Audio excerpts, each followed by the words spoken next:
The Fanatic, John Marks, Ray Dunn in the house, and introducing an old friend from 97.5 The Fanatic. You may know her as Sam Wilson, but she changed her last name because she got married. Sam Stafford, now a senior content creator for Bet Parks, my buddy over at Bet Parks. Sam is with me for all show today. Hello, Samantha. Hello. It's good to be back, man. It's funny how you're like, now Sam Stafford, because it has been 5 years. I was telling everybody I was driving in, and I was like, man, it's good to be back. 2-3 years, it's been a while. Realizing it's 5 years. That's insane. As you get older, especially with kids, Yeah. what's 2 years is really 5 years. What's 5 years is really 10 years. And, yeah, I mean, I remember listening to you working mornings. Mm-hmm. And when I came back, it was almost 10 years since I had been here. And walking in that first day was surreal, where it's things are different. There's some different faces, but it's like, wow, like this is really weird. Yeah. But you did the same thing. You did the same walk today walking. 100%. And it's really cool. It's just nostalgic. You know, it's nice. It's fun. I did some TV work, obviously. So that's what I was just telling some of the guys is it's nice because I love this because I was always one of the guys. I was just Sam and the guys, you know, and here is where you have fun. You get to just talk sports. You don't care about your posture or your hair or any of that. Yeah. Well, now the whole YouTube thing is new to me because I hadn't done YouTube shows. Now doing Bet Park stuff, Yep. obviously. Yeah. We do a lot of video stuff. But so I reached out to Sam. Obviously, Jason's been back. Harry's been back. I've another old Fanatic voice is going to be back coming soon. And I reached out to Sam. Sam and I have been working together for the last couple of years with Bet Parks. And I'm telling you, as far as baseball minds in this city that I want to talk to on this show, Sam is right there at the top of the list. So I reached out a couple weeks ago where I'm like, all right, like I can get her in before the Philly season's over. Nope. Man, it's one of those things where I'm not over it. Clearly, I don't think a lot of people are over it. It's just so frustrating, man. So you're not satisfied like Dave Dombrowski? Dave Dombrowski, no. He's celebrating a World Series win right now because the Dodgers, they almost beat the Dodgers. So Dave Dombrowski, very happy, kicking his feet up on the desk. Satisfying year for the Phillies. So I will say it gave me a little bit of relief seeing how they steamrolled the Brewers, but it definitely didn't make me feel like I was happy and celebrating everything because you shouldn't. You're going out earlier and earlier every year. I guess this year was a little bit of an improvement from last year, but it's just absolutely insane to just keep running it back, man. Well, so like when they lose to the Mets, that was the like bad taste in your mouth. The team, they were cooked. They were not winning that series, and I think every Philly fan knew that. You didn't feel great about that series. That wasn't the same feeling this year. This was a good team, and what Dave Dombrowski was saying isn't wrong. They were that close to beating the Dodgers, but this is what I say to Dave Dombrowski as he kicks his feet up on the desk. If you would have made better moves on the margins and the edges, maybe this team beats the Dodgers. But because you have Romano instead of Jeff Hoffman, who, by the way, pitched his ass off in the ALCS, Yes. and Sir Anthony Dominguez, and all the other moves that you could have made for the bullpen, you picked Jordan Romano, and it didn't work. So let's start here, all right? Because are we going to play Dombrowski first? So the weird thing about the Dave Dombrowski end of the season press conference, and he's a great talker. I always like listening to him talk, and he's fairly honest in his answers. And he went, Bryce Harper is an elite. This whole answer was weird. And so let's listen to it. Ray cut it down here and condensed it. But here's Dave Dombrowski on Bryce Harper. In Bryce's case, of course, he's still a quality player. He's still a all-star caliber player. He didn't have an elite season like he has had in the past. And I guess we only find out if he becomes elite or he continues to be good. I mean, can he rise to the next level again? I don't really know that answer. I mean, and really he's the one that will dictate that more than anything else. I mean, is what it comes down to. I don't know the answer to it either, but don't you want to show confidence to your superstar, to Bryce Harper? How do you answer that question like that? I am a huge outlier on this one. I don't think it was that bad. I don't think what he said was bad at all, honestly. I think that what you said, he's a little too truthful sometimes. But what's your problem with it? The fact that he said he didn't have an elite season, because he didn't. And then I guess just the fact that he's saying, I don't know if he can get back to that, which I think everybody in the back of their mind kind of is concerned about with the aging. He's had lingering injuries over and over again. So that's where I'm just like, I get if he's a little too harsh, but it's honest. I don't know if it's harsh. I just think it's stupid. What do you get from coming out and not projecting confidence to a guy like Bryce Harper? See, here's what he could have done. He could have been honest, Dave Dombrowski, and said, he didn't have a Bryce Harper type year. As you get older, blah blah blah blah blah. But I have a lot of confidence in Bryce Harper. Bryce Harper is one of the best players in baseball, and I'd be surprised if we didn't see the Bryce Harper that we saw a couple years ago next year. You have more to gain by showing confidence towards your player than you do to say, like, oh, well, I have no idea if we're going to see that Bryce Harper again. Maybe he's just a good player. I think that there was some strategy behind it. And Bryce is somebody that we know he plays well when you doubt him and when he feels like he has something to prove. And there was one thing that he said throughout this season going into the playoffs or postseason. And it was more so that he was saying he really, when he was getting drafted and all that, he had pressure, and that's what made him drive and drive and drive. And now he's happy. And I know a lot of people, obviously as a person, I am very happy that Bryce Harper is happy. But when he said that, I was just like, ooh. Because content, happy/content. Yes. And are we starting to see that in his play? That's a big concern for me. So I feel like Dave Dombrowski saying that is trying to spark that fire. Motivating. Yes. I don't think it was anything where Bryce would feel slighted. I don't think he's going to hold anything against the organization for it at all. I just think that it's going to be something that he's like, okay, Dave, I'll prove you right or wrong. I didn't know at the time and I still don't know if this was just Dave talking, and he likes to talk, and he's a good talker. And I think everybody would agree what he said isn't necessarily wrong. He had a down year at Bryce Harper standards. I don't know if he's ever going to be the MVP again. He's in his 30s now. Could he? Sure, he's been banged up, he's been injured, but if he's trying to send a message, I don't think you need to send a motivating message to Bryce Harper. Was he sending a message to Scott Boras, his agent? Because Scott Boras has responded to Dave Dombrowski. And here's what he said. This is there's no sound to it. It's an interview he did with somebody. He said, I don't think Dave or John, talking about John Middleton, or anybody is contemplating Bryce Harper not being a Philadelphia Philly for the rest of his career. Remember, there's only 10 qualified hitters that had a blah, blah, blah, blah, blah, blah, blah, blah, blah this year. Bryce, Ohtani, Schwarber, Soto, Cal Raleigh, Judge, Ramirez, Freeman, Springer, Marte.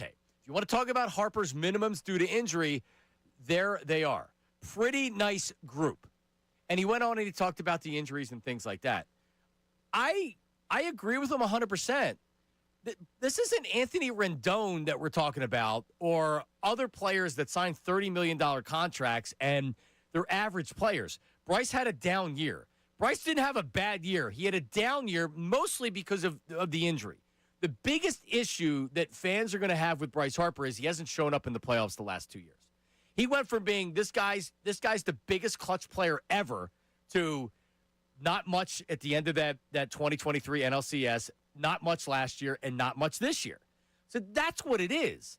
But I don't look at it. It feels like Dombrowski is almost saying, yeah, I don't know if Bryce is a great player anymore.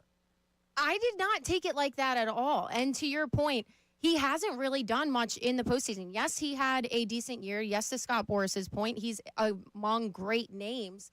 But we have to remember, this guy literally, his nickname is the showman because he had Bedlam at the bank. He had these gigantic moments.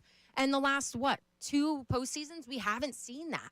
And that's what Bryce Harper should be and needs to be for this team to get to where we want them to be. And if he doesn't do it in the next year or so, to Dave Dombrowski's point, there's major concern because then you got him for 6 more years after that of him at an older age? Unless they trade him, which we'll talk about coming up, because an insider had said he wouldn't be shocked if he was traded. Ray Dunn, how many home runs do you think Bryce Harper had last year? 27? Correct, in 132 games. So he missed time. Mm-hmm. But when you look at his overall numbers, the average is down from his career, what he normally does for his career. He had a Bryce Harper type year. He didn't have an MVP year. No. He didn't have a bad year. He didn't have a bad year. By Harper standards, it was substandard. Here's more, Boris. I agree that Harper missed time due to injury and that his volume was down. But other than that, Bryce Harper is performing at an elite level on a number of characteristics that we keep track of. By comparing Harper to Harper, his win above replacement WAR was as good or better than it was in 2019, 2022, or 2023 seasons, and better than his 2016 and 2018 seasons with Washington. Granted, he missed time in 22 and 23, but his WAR is the same as those seasons, too. It's about the playoffs. Yeah. It's all it is about the playoffs. He missed time. He didn't have the power that a lot of people expect. Bryce Harper's not a 40 home run guy anymore. He's more of a 30, 35 home run guy. Which is why you have Kyle Schwarber. Right, which is why you need Kyle Schwarber. Mm-hmm. All right, 610-632-0975. Scott Boras says that no one expects Harper not to be a Philly for the rest of his career. However, National Baseball writer Joel Sherman, and this isn't a hot take guy, says that he wouldn't be totally shocked if Harper was on the move. We'll play you that audio coming up next, and we'll get into your reaction. Text line 610-632-0975 and the phone line 610-632-0975. Is Dave Dombrowski off base with Scott Boras? I think he's totally out of line. It's Middays with Mark, Sam Stafford, 97.5 The Fanatic. Philadelphia is a sports city full of passionate and knowledgeable fans. Your intelligence shouldn't be insulted with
clearly Dombrowski's comments, Dombrowski's been around way too long to have said that without having some meaning behind That's it. what I thought too. I continue to wonder if the meaning is the player is unhappy with his contract, and this was a kind of side glance back at, I could take some shots here too, if you'd like me to do that. Why don't we both settle down? I mean, I don't know. Like, I that's pure speculation. Would I be 100% shocked if Bryce Harper got traded this offseason? No. That's Joel Sherman on a podcast, New York Post podcast. Long time, I used to have him on, long-time national baseball writer based in New York. He is not a guy that is one of these typical, I'll say NFL insiders. I don't think it happens a lot in baseball, that just throw stuff out there to try to get engagement and reaction. No, so let's break it down. A couple of years ago, it was out there that Bryce wanted an extension, even though he signed a 13-year contract. Really what he wanted was more money because his contract, he's only making $25 million a year, only. I know I said only. In today's world. But that's not a bad value. He isn't even a top 20 average annual contract. He's not a top 20 player in baseball right now. $25 million is not. So, and that all of a sudden you didn't hear anything about it anymore. And it's been a couple years since we heard the talk of, like he wants an extension. You haven't heard about it in a couple years. He's been banged up. Well, that's a good point. Well, but so they haven't talked about it, but clearly, so when Joel Sherman says he's speculating it's contractual, he's obviously hearing that that's what's going on behind the scenes. You hear enough of the insiders. So Scott Boras wanted more money a couple years ago. You think he's just stopped that and he said, all right, I'm not going to ask for any more money. That's not how he operates. So he's trying to get more money, maybe more years or whatever. And the Phillies, wisely, I don't blame them. They don't want to give him more money. So this is now an internal battle between Boras and Dombrowski. And guess what? I don't want any parts of it. It doesn't need to be public. Dave Dombrowski doesn't need to have a sword fight with Scott Boras because of these egos, and where he's, by a lot of people thinking that they're calling out Scott Boras or is calling out Bryce Harper, to where now you have national baseball writers that are saying, I wouldn't be completely surprised if they traded Bryce Harper. I would be absolutely shocked if they traded Bryce Harper. But to your point, it wouldn't surprise me if this is happening just because Scott Boras is kind of planning things for the fact that he always wants more money. To your point, he goes and goes and goes and goes. So, of course, Scott's doing his job and what he loves to do and trying to get more money. So I wouldn't be shocked if he's planning that. But I would be absolutely shocked if Bryce ever waived his trade clause or no trade clause, because of the fact that he said when he first came, he wanted to go somewhere that he loved the fan base, which is check. He loves the organization, which is check, even if Dave Dombrowski is a little too harsh or too honest there. And he said he wanted to go somewhere where his kids could grow up, and he was not leaving that place. Becoming a mom, I 100% understand what he's saying. He has a beautiful life, a beautiful family, because at that point, they didn't even have crew yet, their oldest. So, and now they have 4. Now they have 4, which is insane. What, 4 and 6 years? Like, go ahead, Bryce. But, but that's where I'm just like, back to that comment I said in the first part, is he is happy. He's content. And he wanted the money to support his family. $500 million is fine to Bryce. It might not be fine for Scott Boras in this day and age, so he's obviously going to push for more. But I would be really, really shocked if Bryce had a problem and wanted to leave this organization. So the no trade clause benefits him. So when a no trade clause just simply is the team can't trade you wherever they want to. Yeah. Once a team decides they want to trade you, normally you get traded. You just get to choose where you go.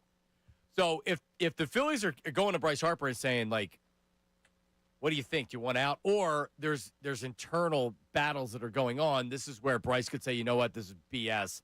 When the team finally goes to Vegas, he's from Vegas. I've heard a lot of people recently talking about it makes sense. He'll be a little bit older. He goes to Vegas. He plays for his hometown team. I could see that at an old age. I don't see it anytime soon. I don't want that. I want Bryce Harper to retire as a Philly. I want Bryce Harper to hit his 500th home run as a Philly.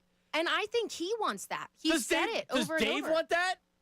I think Dave does want it. I think he's literally just trying to spark the fire in him. Again, it all goes back to Bryce being happy and content, which it sounds terrible because, like, obviously we should be so happy for Bryce, like, that he's happy and he's performing well. Yes, it might not be elite, but it's just one of those things. I think we just need to push him and get that Bryce Harper swag back, because that's another thing. He doesn't have that Bryce Harper swag the last year or so. He's definitely like PC dad. I mean, he's wearing those like pack. You know what I mean? That's what he's become. Like, we need that Bryce Harper grit. That's right. Why I needed Sam in here and a female voice in here, because you brought up the dad thing. Yeah. And having 4 kids. And you may not know it, that it's kind of changed you as you get older. Yeah. But it can. Now, like, and this is why I'm so pissed at Dombrowski about this, in addition to everything else that happened at that press conference in the end of the year, which is, like, Bryce Harper, since he's gotten here, has done not only everything that you've asked for, but he's done it to the umpteenth degree. He's Mr. Philly. He's embraced it. No one has aced coming to a town like Philadelphia as a big-time free agent like Bryce Harper. He's been amazing. And I know a lot of people say it's calculated, and Bryce is a genuine dude, and Bryce is a good dude. So, yeah, like, maybe some of it's he's a master marketer, and there's maybe some calculation on a lot of stuff. It doesn't mean that he doesn't embrace being Mr. Philly. I don't want that to change at all. And I think people are being a little bit too harsh on Bryce. If you look at Major League Baseball salaries, and you look at what guys are making, players, Bryce Harper is making $25 million a year. And it's a long-term contract, but remember, he got 13 years, so you could space that out, and he's not making $40 million a year, right? You look at some of the other players that are making big-time money, or making more than you know who makes the third most money in baseball next year? It's actually the second most money in baseball next year. Juan Soto makes the most at $61 million. Zach Wheeler makes number 2 at $42 million. Zach Wheeler is the second highest paid player in baseball, and he's injured. Zach Wheeler's been great. There's absolutely no criticism of him, but he makes a lot of money. Vlad Guerrero Jr., great player. Aaron Judge, great player. Anthony Rendon makes $38 million a year. He has packed it in for years. Rendon, he sucks. This man was a bona fide scrub. He can't play. Jacob deGrom makes $38 million. He's always hurt. Mike Trout is a shell of himself at $37. Sonny Gray makes $35 million a year. Jose Altuve, who has regressed, he makes $33. Carlos Carrera, $32 million. Glasnow, Lindor, Corey Seager makes $31 million. Corbin Burns, who had 11 starts this year, makes $30 million. Do we need to keep going? Dansby Swanson, $28 million. Bryce Harper, $27 million he's on the books for next year. This is not a player that's been injured every year. This is not a player that's been a zero. He had a down year this year because he was injured, and it wasn't a Bryce Harper type year. So you're going to come out at a press conference and say, oh, I don't know if Bryce Harper's ever going to be back to being that player. Man, Dave, you're being dumb. Show some confidence in your player. Show some confidence for your star. Bryce, they're not winning a World Series without Bryce Harper being here and being Bryce Harper. And you're gonna piss in his cornflakes at the end of the year. Exactly what you just said. You're not going to win a World Series without Bryce Harper being Bryce Harper. Yes, he could have a great or regular season or just anything that gets him by and decent stats.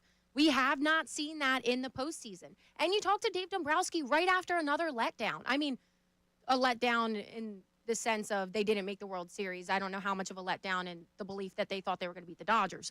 But it's just one of those situations where, yeah, I don't blame him because it means nothing if you don't have a World Series. So you like you like the motivating factor of Bryce Harper. Yes, like Bryce, fantastic. I love having Bryce on my team. Give me anybody that's going to win me a World Series. I don't care if it this is not me saying I want Bryce Harper gone. I'm going to preference that. But give me anybody that's going to get me a World Series. Some of the guys you said, yeah, like Corey Seager, I wouldn't pay him more than I pay Bryce Harper essentially, but he has a World Series. He does. And you know what I mean? And some of those other names, it's like Corbin Burns. Wouldn't pay him more, but he did beat the Phillies and went farther than the Phillies. Like, you know what I mean? So there's just certain situations where, like, yeah, those guys aren't better players year-round than Bryce. But Nolan Arenado, $27 million. Chris Bryant, $27 million. Okay, well, Yordan Alvarez. The point is that Bryce Harper could be one of these other guys that suck, and he's not. 610-632-0975. We'll dive more into the Boris response to Dave Dombrowski Could this boil into something more? And does Dombrowski's comments give us insight into a battle between Scott Boras and Dave Dombrowski? And I have another because honestly, Dave Dombrowski's got to stay in his lane on this. Dave Dombrowski's he's got to stand down on this, and we'll discuss that coming up. It is Middays with Marks, 97.5 The Fanatic. Now on 97.5 The Fanatic Sports Update. 76ers season begins tonight. I'm Ray Dunn with this Fanatic Sports Update. The Sixers open up their season tonight in Boston against the Celtics at 7:30. Joel Embiid carries no injury designation and will play tonight. We'll have the game live right here on 97.5 The Fanatic. Big news for the 5-2 Birds is the return of Brandon Graham to reinforce the edge rusher room. Vic Fangio was asked yesterday about the shape he's in when he met with the media on Tuesday. You see what kind of shape he's in, what kind of retention he has from last year. You know, shape comes in two forms. One, just your conditioning, but in football, shape too. Contact shape. Hopefully, the sooner the better.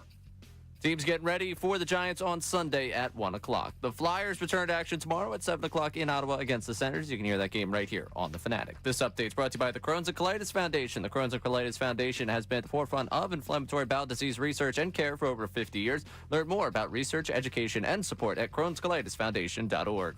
I'm Ray Dunn, your home for the Sixers, Flyers, and the Union. 97.5 The Fanatic and 97.5thefanatic.com.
Sam Stafford co-hosting today.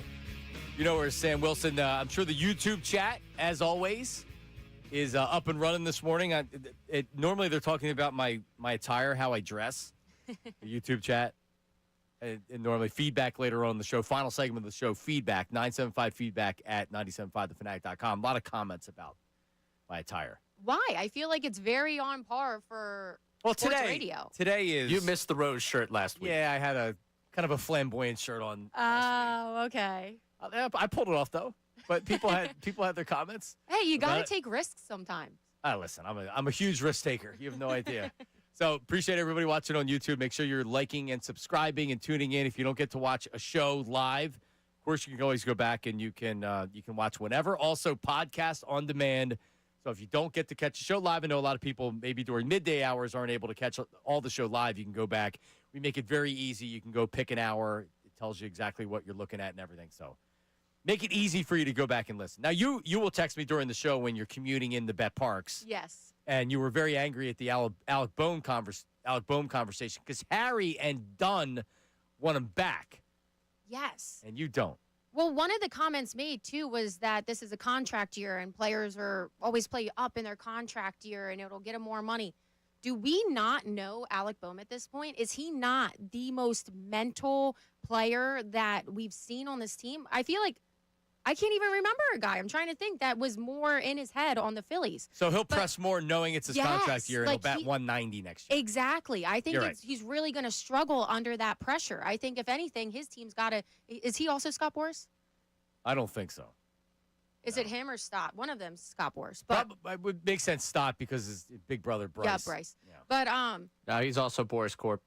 So he's Ranger. Yeah, they all are Boris. I know. He's like really tied. But yeah, that's one of the things. I just really think that it's going to get to him even more. He's going to have pressure from just the fans in general. I just don't see it working out well for him. So actually, that's actually another great point, Ray. So Dombrowski's got to deal with Boris on Ranger Suarez, and they've been they were negotiating. I'm sure they've been negotiating, trying to tie him up, and then they go out and they get Luzardo. And they extend Christopher Sanchez. Because remember, when they extended Sanchez, it was after, at least according to what I remember, it was after they were talking to Suarez about a contract extension. So Boris gets stood up like, no, and then they sign Sanchez. Then they trade for Luzardo, which is pretty clear that's the replacement for Sanchez when they let him leave for free agency. So Boris already has a chip on his shoulder with Dombrowski. And he's got Bohm. They just tried to trade Bohm all offseason, and they treated him like crap and were like, no, he's a big baby. And everything else. So, yeah, obviously Boris and Dombrowski have some underlying issues right now, Ray Dunn. Which is crazy because I feel like Boris is going to end up with more Middleton money than anyone in the Middleton family. Like, the amount of money that Boris has already gotten from the Phillies and the number of clients that they've been tied up, this was the longest-running thing where it was they had a good relationship. This is why not winning over the last couple of years ends up selling everything. Because Dombrowski at this point be hand out thank you contracts. Yep. Oh, thank you. And we'd be debating we'd be debating whether or not it was right to do it. But he'd be, oh, yeah. Middleton put us in a tough spot when he told Harper he was already worth the contract in 2022.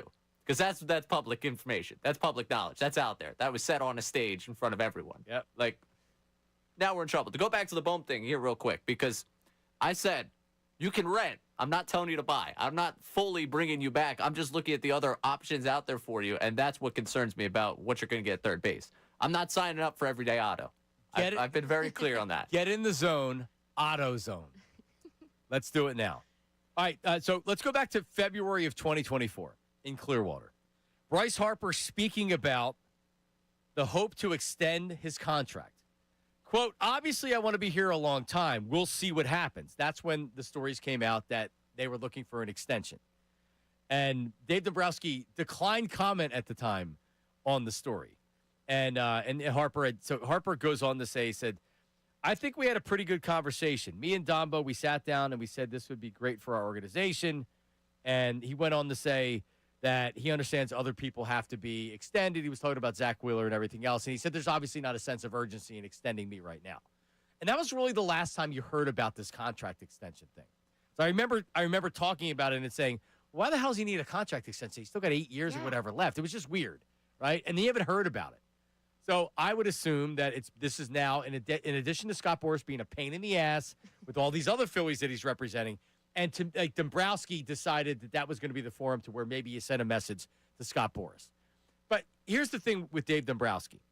A Bryce Harper, and I agree with you, I'd be shocked if he was traded. Mm-hmm. Now, has this opened my eyes to say, all right, like there's a 5%, yeah. Maybe the relationship is deteriorating?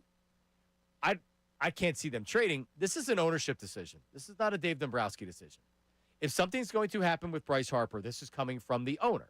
This is coming from where John Middleton, Howie Roseman builds the Eagles.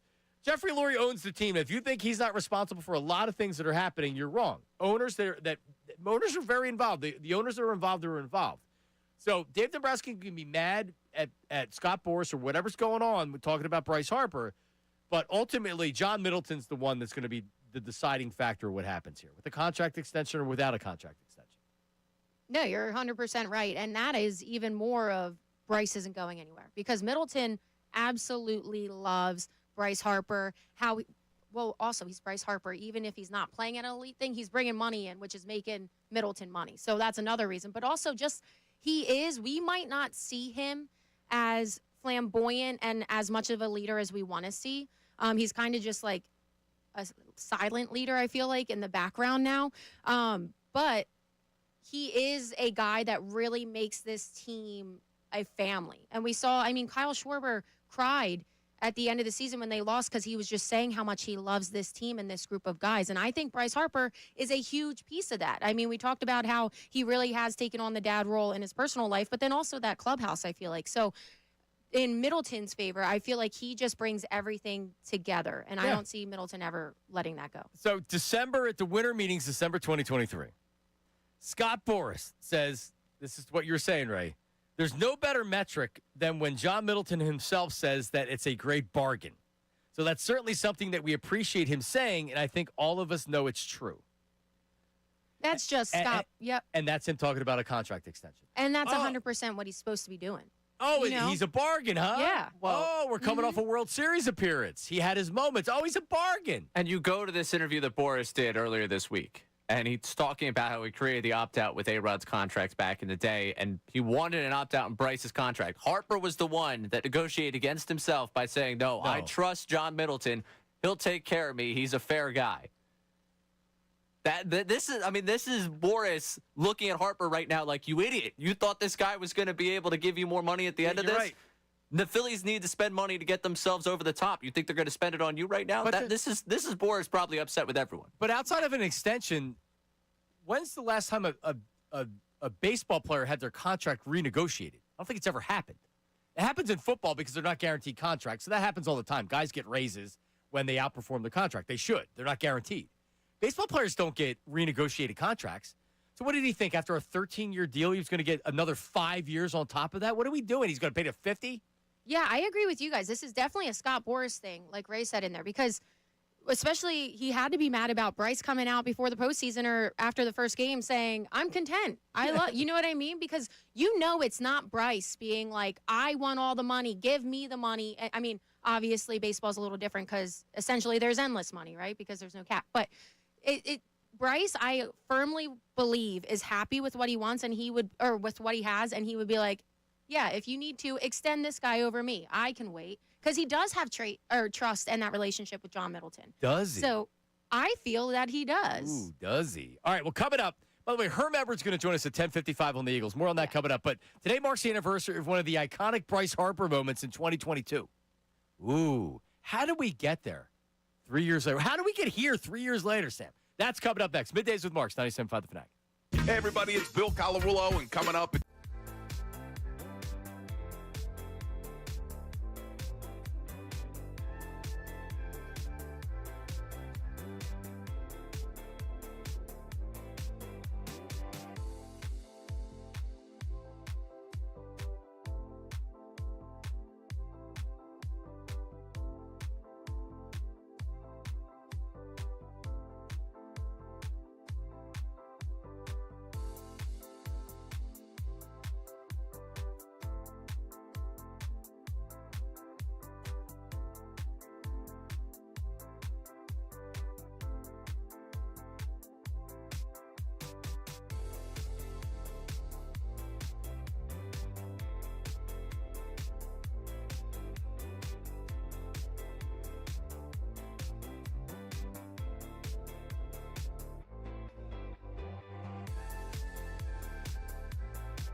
All right, we're back. Herm Edwards in 5 minutes.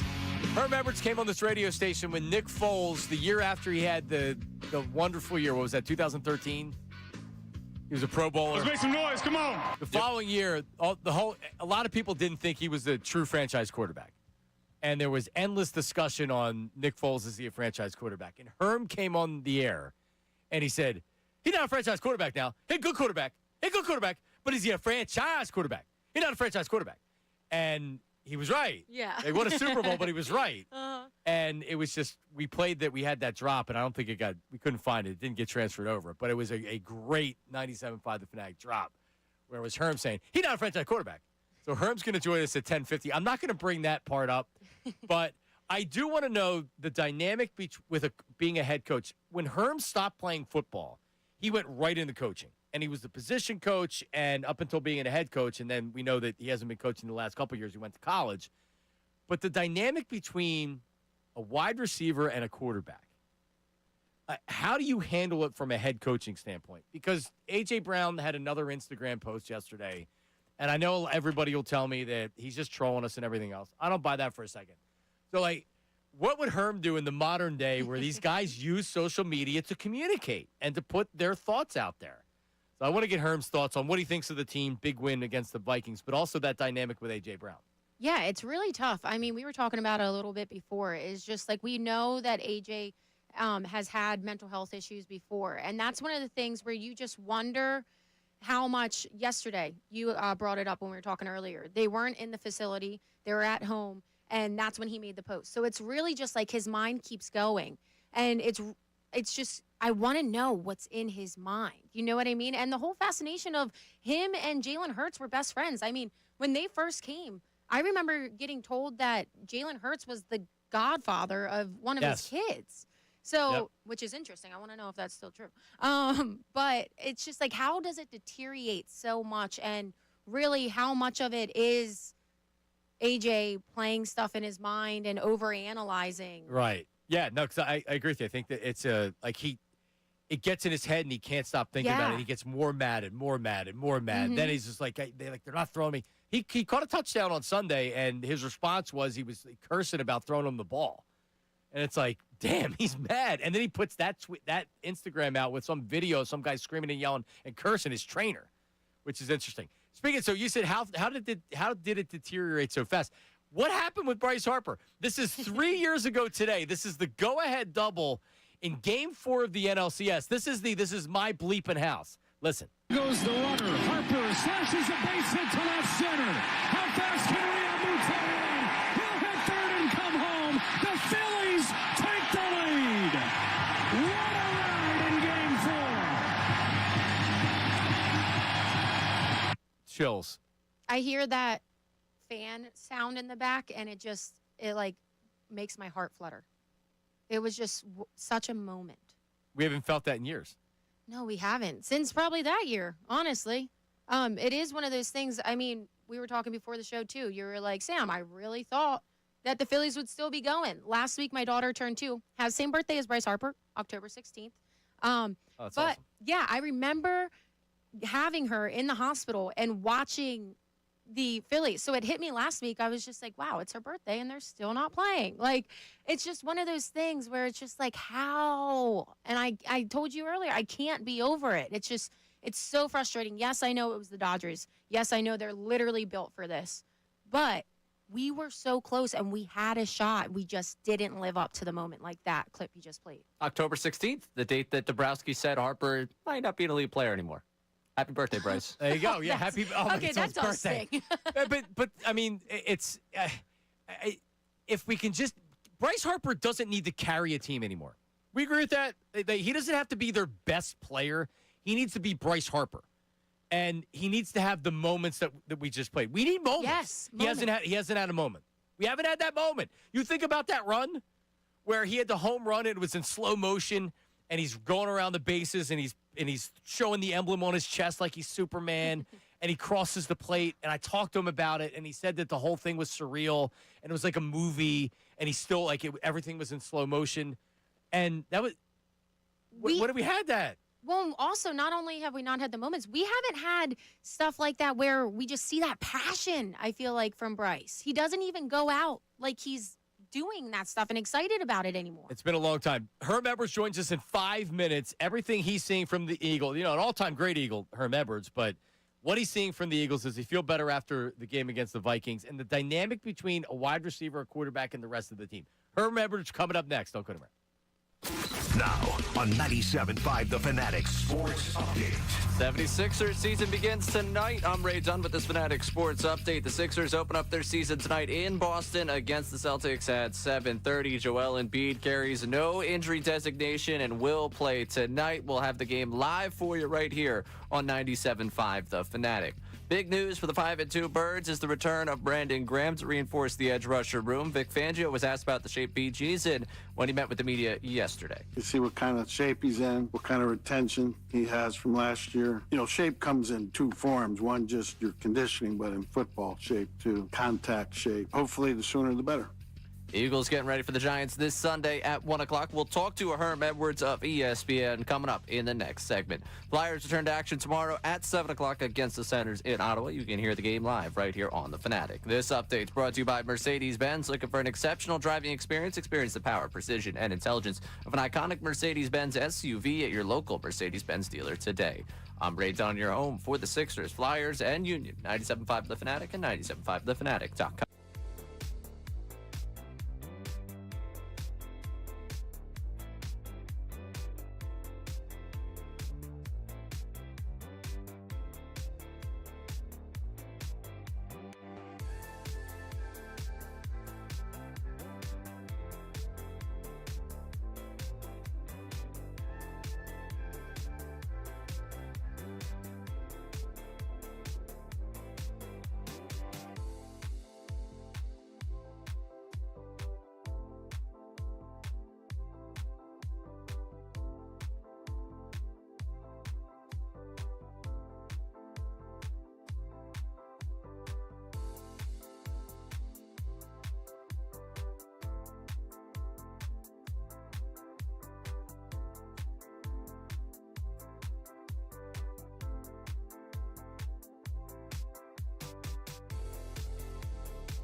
All right, we're back. It is Middays with Marks. John Marks, Sam Stafford, Ray Dunn. The whole gang is here.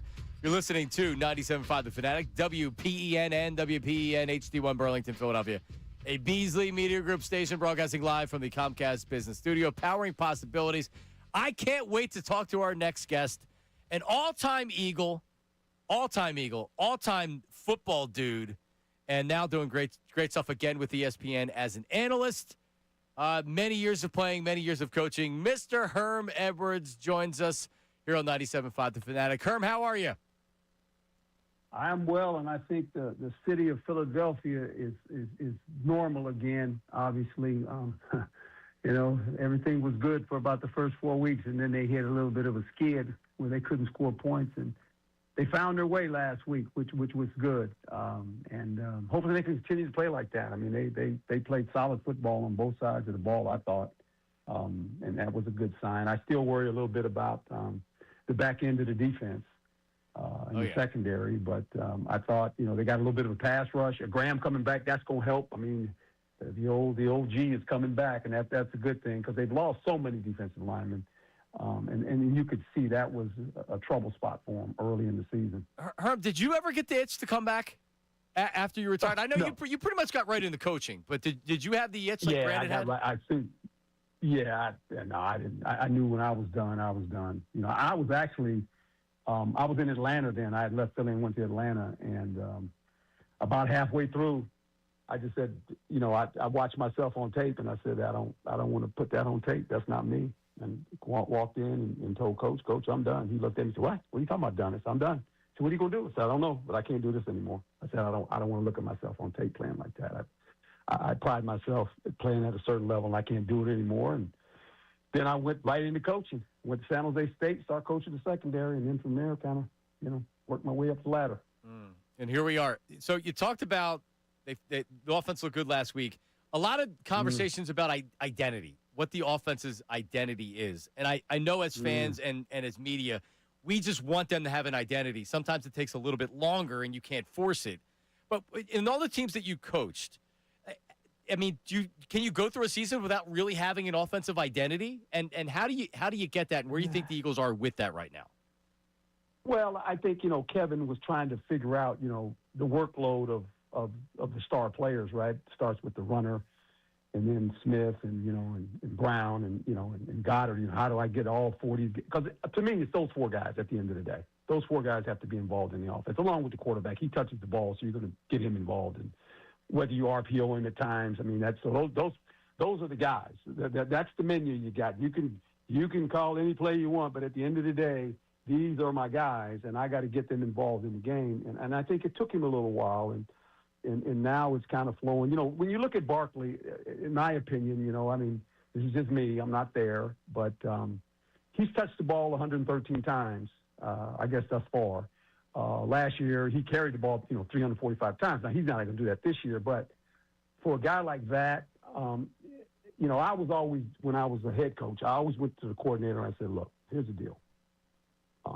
When receiver-wise, I said, you got to target this guy 10 times, 12 times. When I had Tony Gonzalez, I said, look, we got to target Tony 12 times. Now, whether he gets it or not, we can't do anything about that, but he's got to be in the plan 12 targets. And it could change, as the game goes on.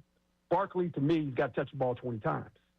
You got to touch 20 times a game. You got to find a way to give him the ball 20 times. So you got to look at it and go, okay, how do I stay out of third downs? Because if I stay out of third downs and I just keep playing, we get more reps. If I stay in a lot of third downs, I got to convert them. If not, I'm not getting enough plays because I got to spread the ball around. So I think they're kind of figuring that out. But, they looked good last week against a pretty good football team in Minnesota. So if they can continue to do that, they're going to be hard to deal with. Herm, you're obviously following the Eagles very closely. I wonder if you're following. I follow them all, but I follow these guys a little closer. I know that from talking to you over the years. But A.J. Brown has been on social media a couple times now. He was on Twitter, and he was putting out these cryptic posts. And then yesterday on Instagram, he did something similar. And so now it leaves us, fans and media, to say, is he unhappy? We know there's been some unhappiness with the offense. You had just talked about Saquon needs to get his touches. As a head coach, how do you manage, and, man, it's even different today from when you were in the NFL, big time, with social media. How do you manage the wide receiver, the quarterback dynamic, making sure everybody gets their touches? How did you manage it, and what advice would you give to Nick Sirianni about it? Well, it's real simple. Nick's has got to call him in and say, look, man, we're going to target you, 12 times, 15 times in a football game. Now, I can't tell the coverage where, if they double you, we can't go to you. But I'm going to move you around and try to get you, 12, 15 targets. Why? We need you to get the ball. And when you tell him that, it says, now the game's going to get played. And so I'm sorry. If they do things to take you away, I got to go to the second read or I got to go somebody else because, he's got to understand he's number 11. Everybody knows where number 11 lines up. And if you're going into a game, the first thing I'm saying as a defensive guy, look, it's hard to take the runner away because you can turn around and give the runner the ball, okay? You can't take the running back out of the mix because it's easy to give him the ball. He's behind the line of scrimmage. You turn around and give him the ball. Okay, that's easy. Wide receivers, well, you got to have a plan. How do I get this guy the ball? And you got to move him around. And I think they're doing it. They get to move him inside the slot sometimes, put him at Z, put him at X, send him in motion. Do whatever you got to do and say, hey, man, you good. And if he ain't good with that, then you know what? After this year, I don't know, he'll probably be on his third team. This is the way it goes. There's a reason he left Tennessee. All that stuff that it was in Tennessee now is in Philadelphia, except you're winning, and the guy won a Super Bowl. So you would think he won a Super Bowl. He's a big-time receiver, but you did win a Super Bowl. You know how hard it is to win a Super Bowl? It's difficult. He won't understand that until he's my age. He gets in his 70s, he's going to look back at his career and say, I did win a Super Bowl. All the numbers are great, but at the end of the day, I won me a Super Bowl. That's pretty good. So how do you, if you're Nick Sirianni, how do you try to address this with AJ?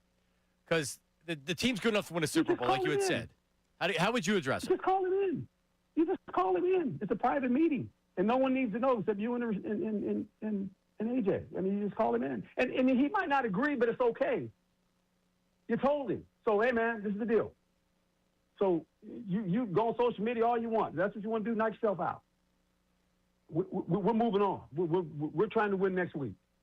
I mean, it's just, hey, in today's world, boy, it's hard, man. It's hard coaching. But that's just him. And the players are used to it. It's not like, oh, this is out of character. No, that's him. That's okay. Let him do him. Just, hey, man, we're going to throw you the ball Sunday. Just catch it. Score some touchdowns for him. Herm, Sam Stafford here. BG, you mentioned it. He's back this season. Do you think that his role is going to be bigger on the field or as a leader in the clubhouse or locker room? Well, he's been away, right? So how much can he, it's easy to say, I'm coming back. But then you got to go play, right? And I think he's going to be really good in the locker room, obviously. And I think in the game, too, he'll bring a presence in the huddle. I mean, he's a class guy. I mean, he's a great player, and he gets respect. But I think you're going to have to bring him along slow. I mean, his workload is not going to be, a lot right now because you want to protect him of himself. You don't want to get him hurt. You got enough guys hurt already. So you got to bring him along slow and then see how it goes. How difficult is it for Nick Sirianni this year? Because a lot of times you'll have this Super Bowl hangover, and it's so hard to win year to year in the NFL. Like, how tough is it, Herm, to come back the next year? Everybody's making adjustments. You see it. The Commanders aren't the same team that they were last year. How tough is it for the Eagles to do what they're trying to do this year? It's very difficult. And, I think when you go through something like what he's going through, I think what happened to him, you win one last year. The first guy I would call would be, and he knows Andy, I'd call Andy and say, how did you deal with this? And how did the team deal with this?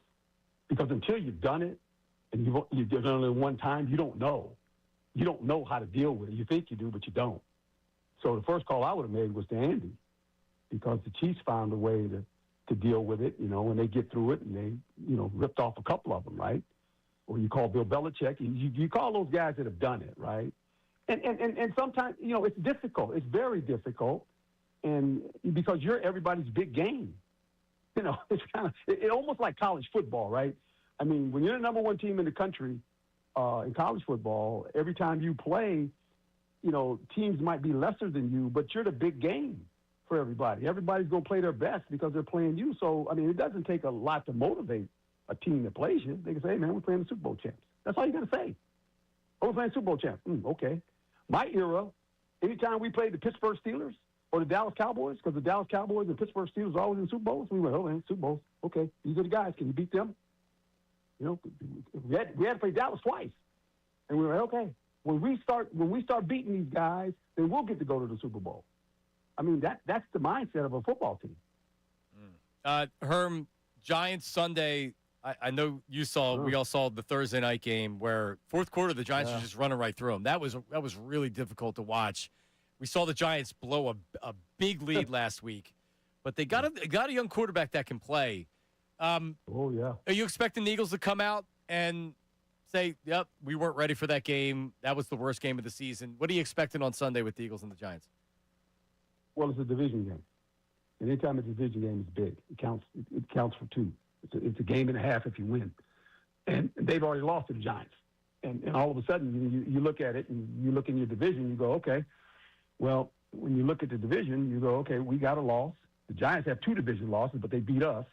And, here we go. I hate to say it, but the Cowboys only got one division loss, right? And Washington has one division loss. So this is a big game. I mean, a real big game. And the fact it's a division game.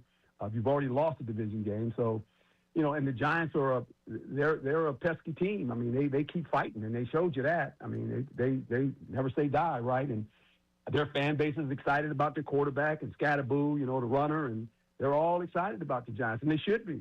They got the quarterback of the future. And this guy brings a lot of energy. But all that being said, Eagles are a better football team. I'm going to tell you that right now. The Eagles are a better football team. Now, they got to show up and play like that. And I think they will. I mean, look, the Giants had their way with them. I mean, they lost to them 34-17. I mean, so come on. Herb, always appreciate you doing great stuff on ESPN again, and we'll talk to you soon. Thank you.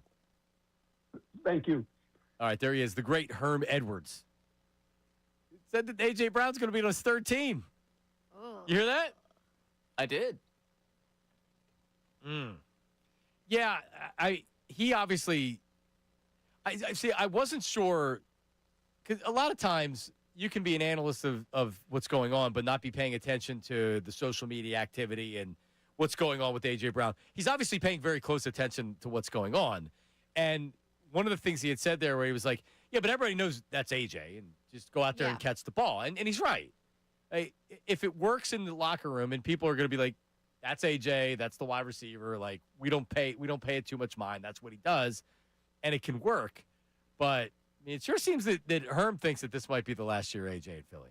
I mean, yeah. I mean, it wouldn't surprise me if things really go south here. But to your point, everybody kind of does know that's A.J., right? I think the biggest feud there is just Jalen and A.J., maybe because Jalen just doesn't know how to communicate with there.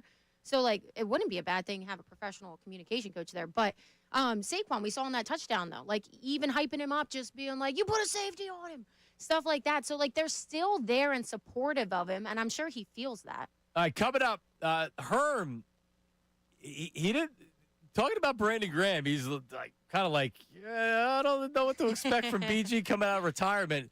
We have what Vic Fangio had to say about that. Would anybody be surprised if BG played 25 snaps this week? I don't know. I mean, apparently he's been staying in shape, despite what Ray Dunn thought. Ray Dunn thought he was at the Golden Corral every night. He's going to play. We get a sack? We'll talk about it coming up. Middays with Marks, 97.5 The Fanatic. John Kincade, Andrew Salciunas.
what kind of shape he's in, what kind of retention he has from last year.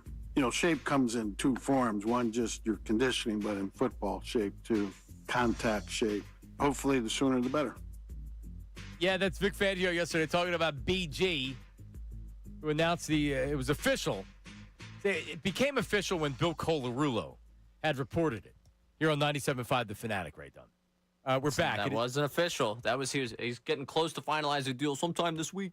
So Sam Stafford is with us this morning. Sam, Bill Colarulo claiming that he's the one that reported that Brandon Graham was coming back. We talked about it yesterday. He had it out there. He said that he's signing a contract this week. Ray is disputing that he is the official reporter on it. Sam, Sunday morning, you see Schefter, Rappaport, Pelissero, Garofalo, all put out there that he's contemplating coming out of retirement. What's your thought? Oh, I don't know. Is Brandon Graham coming out of retirement? Oh, cool. Brandon Graham's coming out of retirement. That's probably going to happen pretty soon. No, we all knew it was going to happen. I was just going to say it depends, how he said it, I guess, which I missed. So, did he say, my sources say that it's definitely happening? Yes. Now. This week. He said that he will sign this week. So the story was advanced because he said, my sources tell me Brandon Graham is signing with the Eagles this week. It's a done deal. What he said. Yeah, but to Ray's point, it was hey, this is likely. Well, everybody knew it was. Everybody knew it was going to happen. So he didn't break this out of nowhere where no one knew this. Yeah. Anybody that knew, was anybody surprised that Brandon Graham came back? No, nobody was surprised. What I didn't know that Brandon talked about was that he didn't want to retire, which I actually said. I didn't know. I've been saying that for 2 years. That because when it was talked about him possibly retiring before, I was like, he doesn't want to stop playing. So he didn't want to retire. The storybook ending almost made it to where, okay, I guess I have to retire. And he had been staying in shape because a lot of people, including the Eagles coaches, thought that this could happen this year. And then when the injuries and the retirement happened, then it was like, oh, now it's a lock that Brandon's coming back. And Fangio said he would tease him because he would see him around the facility and be like, all right, when are you coming back? So, this is the least surprising thing ever, especially after, they're so depleted at edge rusher. They really need him. But that begs the question of, Herm talked about it. How much can he play? Is he playing this week? It appears yes. And how much can he play? What are we talking about, 12 snaps? 15 snaps? That's one of the things where I truly do not know what to expect. And I feel like nobody really does because he's been at the facility every day, but truly how much has he been participating? How much can you actually I guess he hasn't been practicing, yeah. So that's what I'm saying. You can't replicate those kind of hits and that the timing. Well, maybe timing, but I just don't know how much you can replicate. Can you go from, even if you're working out, go from not having played since, think about it. He played in the Super Bowl, but he was injured, so he hadn't played. Can you get out on the field the next week and play? Well, and that's why I think a lot of people are just effective. Letting the excitement get to him. And I think BG will be a huge factor for this team. I just don't think it's likely that it's going to be so quick because how old is he? He is at retirement age, obviously. He is 19th season. Yeah, exactly. So he's up there. And that's something we see young guys. We see everybody kind of go through a little. That's why you have preseason games. And then when they don't, it takes a couple slow starts for everybody to really get in the sync. So BG being older and getting into it, I just think. You guys are no fun. You're no fun, Ray. I did tell you, though, the one thing that will be fun on every snap is BG's trash talk going against Scattaboo. Oh, my gosh. I hope those two go at it. I hope he launches at Scattaboo. I honestly, like I say, you guys are no fun. I think BG gets a sack and a tackle for a loss at his first game back. And he could do that with 10 snaps. He doesn't have to have 25. Yeah, not 25. Let's go 12 to 15. And when is that first game? It's this week. You think it's this weekend? I do. Yeah, I do. I didn't think for a second it was going to be this week, but the way everybody's talking doesn't seem like it's going to be this week. It's just hard for me to imagine that he's out there on Sunday. You just go from podcaster to edge rusher that? Yes. At least for a couple snaps. Yeah, get him out there. Well, who cares? You're no fun. Oh, yeah, I'm no fun when it comes to this. I'm sorry I'm skeptical about 37-year-old that tore his triceps twice last year coming back and being productive for you. My bad. I know. Stop being anti-fun. That's I can't anti-fun wait. talk. When he has the sack, I'll show up in the Brandon Graham jersey on Monday. It's just No, you have to. No, you should give that away if that happens. You should Why not. would I you give should that not, away? Because you shouldn't be wearing. You should be wearing the Brandon Graham jersey on Friday, Fair. saying he's going to have a snap. Fair. Well, I don't know Don't if he's come going to play on Sunday. Why would I come in Friday saying, oh, he's going to have a sack on Sunday if I have no idea? Do you not know about manifestation, Ray? I'm a big believer. I do know about manifestation. Yes. So you talk it into existence. Yes. And All right. we should know by Friday if he's likely to play. With that said, let's manifest it. Screw it. Manifest. They don't need to trade for anyone. Brandon Graham's But going no to come one back. said that. You don't have to go over the top. No one said that Well, this we're has to be the manifesting only something. move you make. Why would I not manifest the best possible outcome here, where he comes back and he's just as good as when he once was? We're not talking about him being prime Brandon Graham. We're talking about him being a contributor and what he contributed last year. He was great last year. Well, that's what I'm saying. Before he got injured. He was great last year before he got injured. So Well, I let's should go. manifest him being great. I shouldn't manifest him playing 10 snaps. I should manifest the guy that I was shocked that played as much as he did last year. We need Connor to break into his apartment right now and take that jersey away from him. He doesn't know where I live He doesn't now. deserve it. No, I well, moved. I can get that information. We need somebody to burglarize Ray's apartment and You get that can't. jersey out of there. I haven't updated that information with the company yet. Do not wear that in here on Monday. You Oh, wear I it- will. You wear it? No, Yeah, you gotta wear it Friday. You got to wear it Friday. All right, sure. But when he doesn't play Sunday and I wear it Friday, the entire bit's ruined. Is it a Kelly Green? No. I got that off a Super Bowl bet. I bet that they would win the Super Bowl in 2017-18 that year. That's how you got it? And that's how I got it. Wow, and you manifested it because you made that bet beforehand, and then what happened? BG won that game for us. And that's why I got the Brandon Graham So you jersey. have to wear it Friday right now. We're manifesting right now that BG will, I don't know how many snaps, but he's going to play this Sunday, and he's going to get a sack, or at least a half a sack. He's going to be a part of it. Actually, you know what? He's right. Don't wear it Friday. Yeah, that ruins the bit. Come chopping in here on Monday when he has a good game, being like, "Hey, I'm wearing my Brandon I Graham never doubted jersey." him for a second. 37 is the new 27. All right. 610-632-0975. Ray on social media, he announced that he's back another year with the Temple Women's Owls basketball team. He signed the contract. It's official. All right, which means he's going to miss a lot of time. When does the season start? November 3rd. So coming up soon. Yeah. Okay. College hoops. Yeah, he's got to travel with the team. I was just going to say, you're saying he's missing time. Traveling with the team, that's a big gig. Yeah, it's a lot of fun. Yeah, that's awesome. Enjoy it. There you go. All right. Maybe you should do more traveling with the team there. You know Brandon Graham what? Downer. I actually have been going back and forth about the travel schedule, trying to make it work here. Do you want me to just... Yeah, no, take more time off. All Yeah, right, take sounds more good. time off. We'll get somebody else in here. Right, done. 610-632-0975. But I can't wait for this because you were listening to the Backer Pack segment. Yes. Backer Pack is coming up next. This is the most obvious of the back or pack. Is it the most obvious? We have that coming up after this. Middays with Marks, 97.5 The Fanatic. Now on 97.5 The Fanatic Sports Update. 76ers season begins tonight. I'm Ray Dunn. This update is brought to you by Bradford White Water Heaters. When you need a new water heater, choose one that is built to be the best. Choose Bradford White. The Sixers open up their season tonight in Boston against the Celtics at 7:30. Joel Embiid carries no injury designation and will play. We'll have the game live for you here on The Fanatic tonight. As for the Birds, the big news for the 5-2 squad is the return of Brandon Graham to reinforce the edge rusher room. Vic Fangio was asked about Brandon Graham's shape when he met with the media on Tuesday. You see what kind of shape he's in, what kind of retention he has from last year. You know, shape comes in two forms. One, just your conditioning, but in football shape too, contact shape. Hopefully the sooner the better. Eagles get ready for the Giants Sunday at 1 o'clock. We had Herm Edwards on earlier in the hour. You can catch that conversation one more time on our website and the Fanatic app. Flyers return to action tomorrow at 7 o'clock in Ottawa against the Senators. You can hear that game also live right here on the Fanatic. This update's also brought to you by the Crohn's and Colitis Foundation. The Crohn's and Colitis Foundation has been at the forefront of inflammatory bowel disease research and care for over 50 years. Learn more about research, education, and support at crohnscolitisfoundation.org. I'm Ray Dunn, your home for the Sixers, Flyers, and Union. 97.5 The Fanatic and 97.5thefanatic.com.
if you say Sam Stafford, she sounds familiar.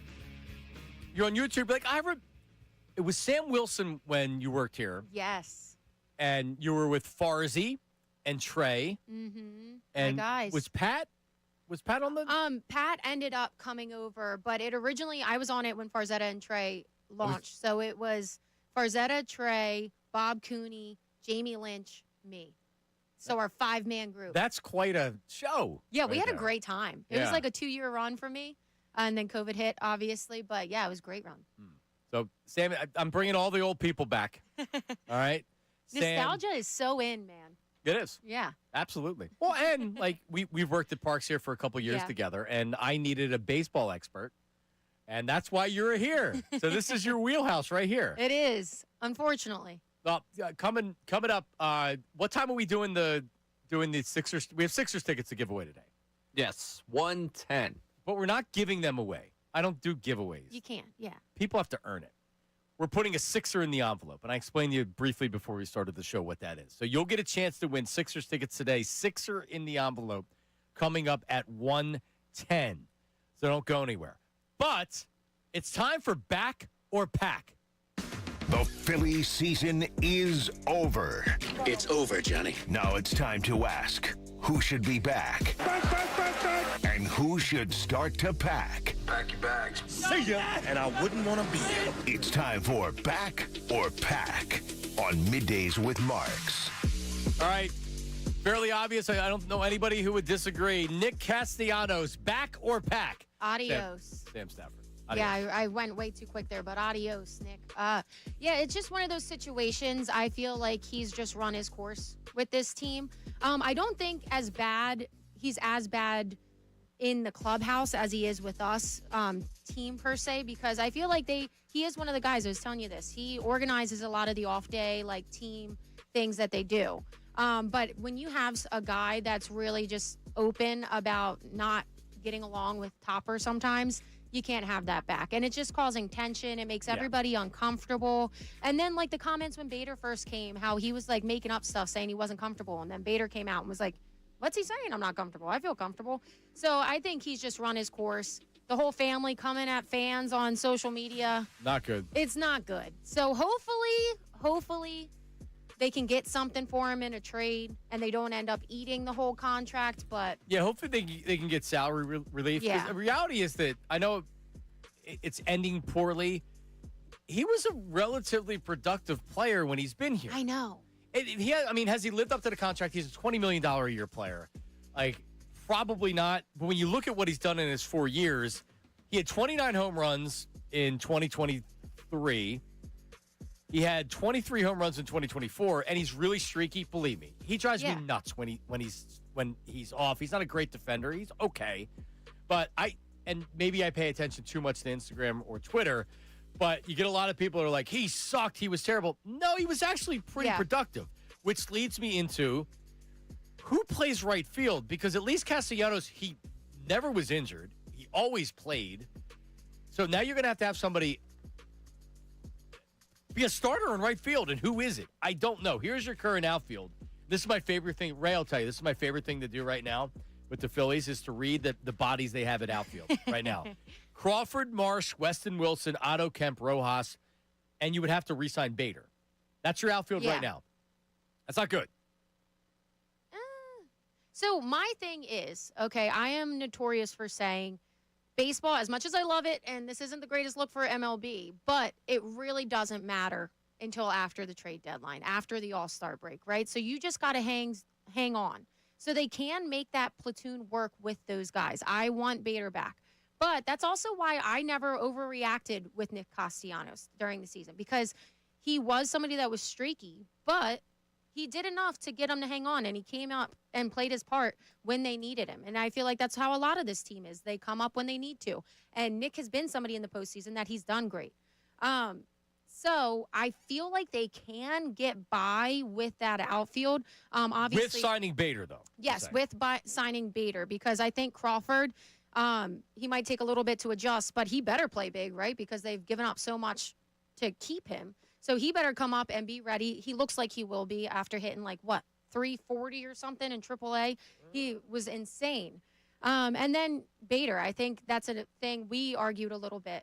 You were like, Bader's not good year-round. It was a fluke. But my thing about Bader is the fact that this team seems to do well when they have somebody that comes in and is electric, right? And that's why the daycare was so successful, because they were fun, they were energetic, they brought that to the clubhouse. The daycare's falling apart. It's not a thing anymore. I think Bader can be that piece. Well, he had a great month. Yes. Here's the only thing I'm saying is that if you think you're signing Bader and the player that you got for a month is going to be the player that you're signing for 2 or 3 years, he has never done that in his career. He could be like he plays a great center field. He's your center fielder. He does have that energy. There's a lot of things I like about him. But even with Bader, if Crawford's your left fielder and Bader's your center fielder, who's your right fielder?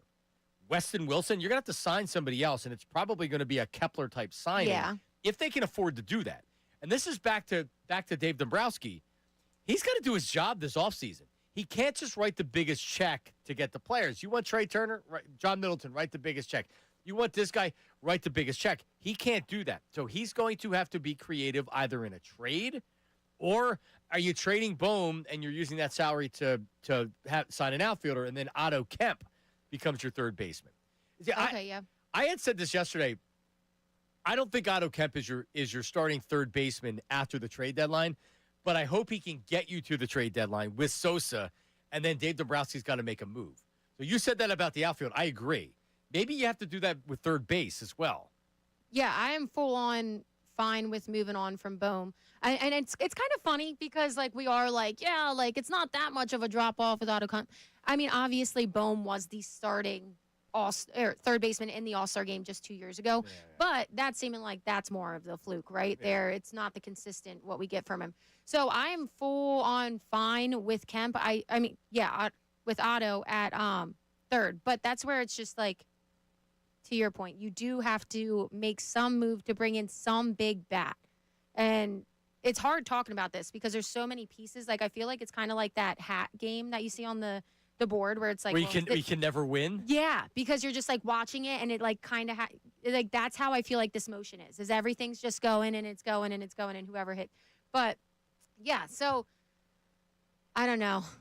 I kind of lost my train there. But it's not. Dombrowski's that's what the whole like, oh, the Dodgers, if this would have happened, we were right there. Dude's got a lot of work to do this offseason. I mean, legit. But with that, I think it's more my biggest concern in that is just how they're like, like we really think our bullpen can step it up.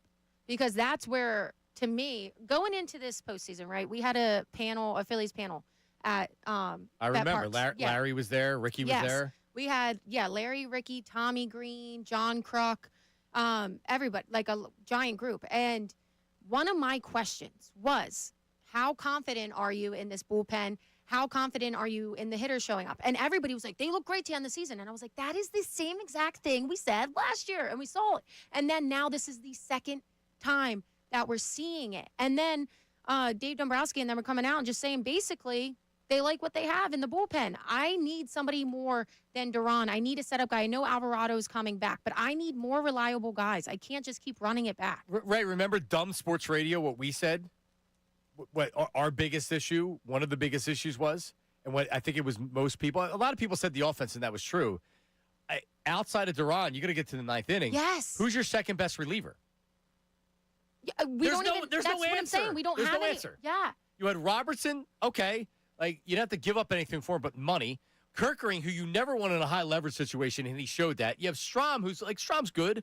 Sometimes, like, my thing with Strom, he can't be your second best reliever, though. And he can't be reliable. Like, he's one of those guys that you're like 50-50. Like, could go good, could go bad. And you know that when he comes in. He can't be a guy that you're like, locked down, we're fine. No, you didn't. And that's what the biggest difference was with the Dodgers. And I know everybody was saying their bullpen coming in. They're so stacked just in pitching staff in general. They were able to throw people in. To make it work. Yeah, and I know obviously their topper had some decisions with not using Ranger and stuff earlier. But it's just one of those things, like, why do we keep thinking that this bullpen is the answer? No, I did not feel good about the bullpen. And then I watched Jeff Hoffman close it out, and he was big. He was great literally in the won them. LCS. Yes, literally won them that final game to send them to the World Series. And I looked over at my husband and I was like, this is literally just such a Philly storyline. Like, But he just watching he them. did fail here He in did. multiple postseasons. He did.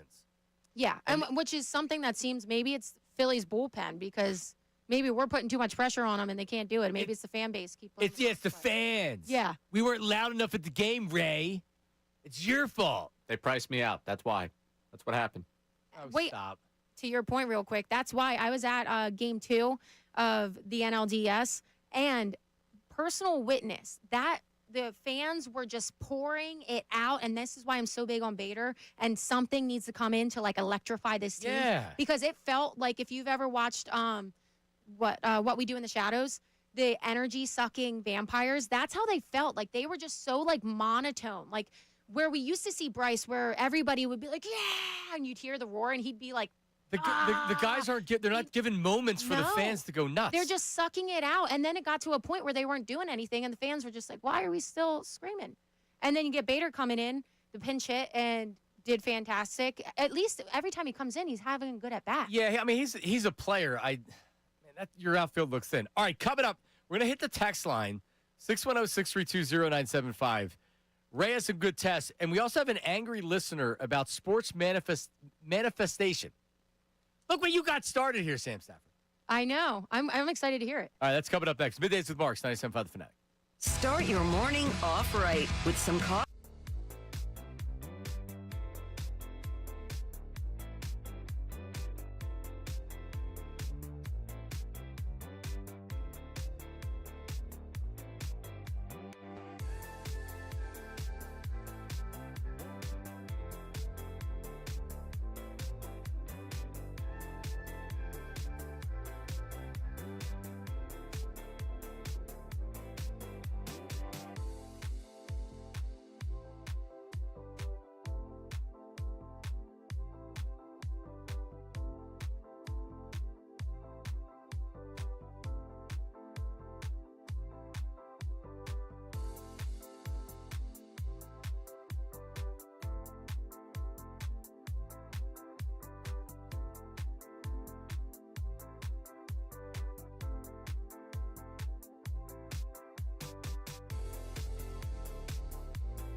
right, coming up, news at noon with Ray Dunn.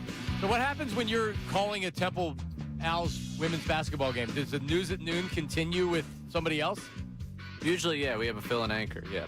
So Nate is our associate producer, and I was thinking, like, all right, when you're off, maybe is he capable of doing updates in news at noon? Because someone's going to have to be. Yeah, someone's going to have to be. I know Austin has filled in before. Sean, next man up mentality around here. Yeah. Yeah, it's just like with any of our teams. Yeah, so. All right, do we have to get Nate? Do we have to give Nate a tryout live on the air, him doing an update to see if he could handle it? Not today. I mean, that sounds like a fun idea. Right? I'd be in for that. He did well when he was asked the 5 Catholic questions. I can't imagine that he would disappoint us in the update world. Sam, we put Nate on the spot. He went to Catholic school for 16 years because he went to college at a Catholic school. So I chat GPT'd 5 questions every Catholic school kid should know, and he got 4 or 5. So he passed. There you go. Yeah.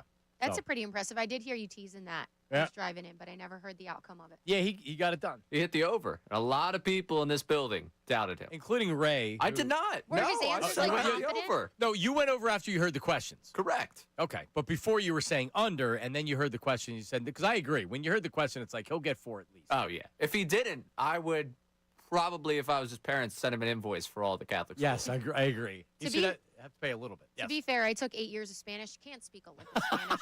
So I would have been like, it's okay, buddy. Yeah, what are you going to do? I mean, you have the good Catholics and you have the not-so-good Catholics. I guess he's a good Catholic.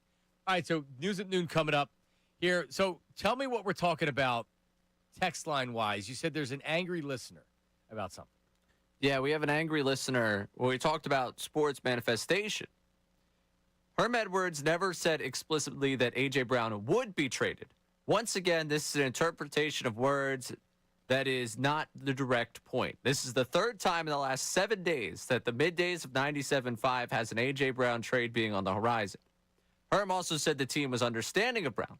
Why not promote that narrative as an Eagles fan?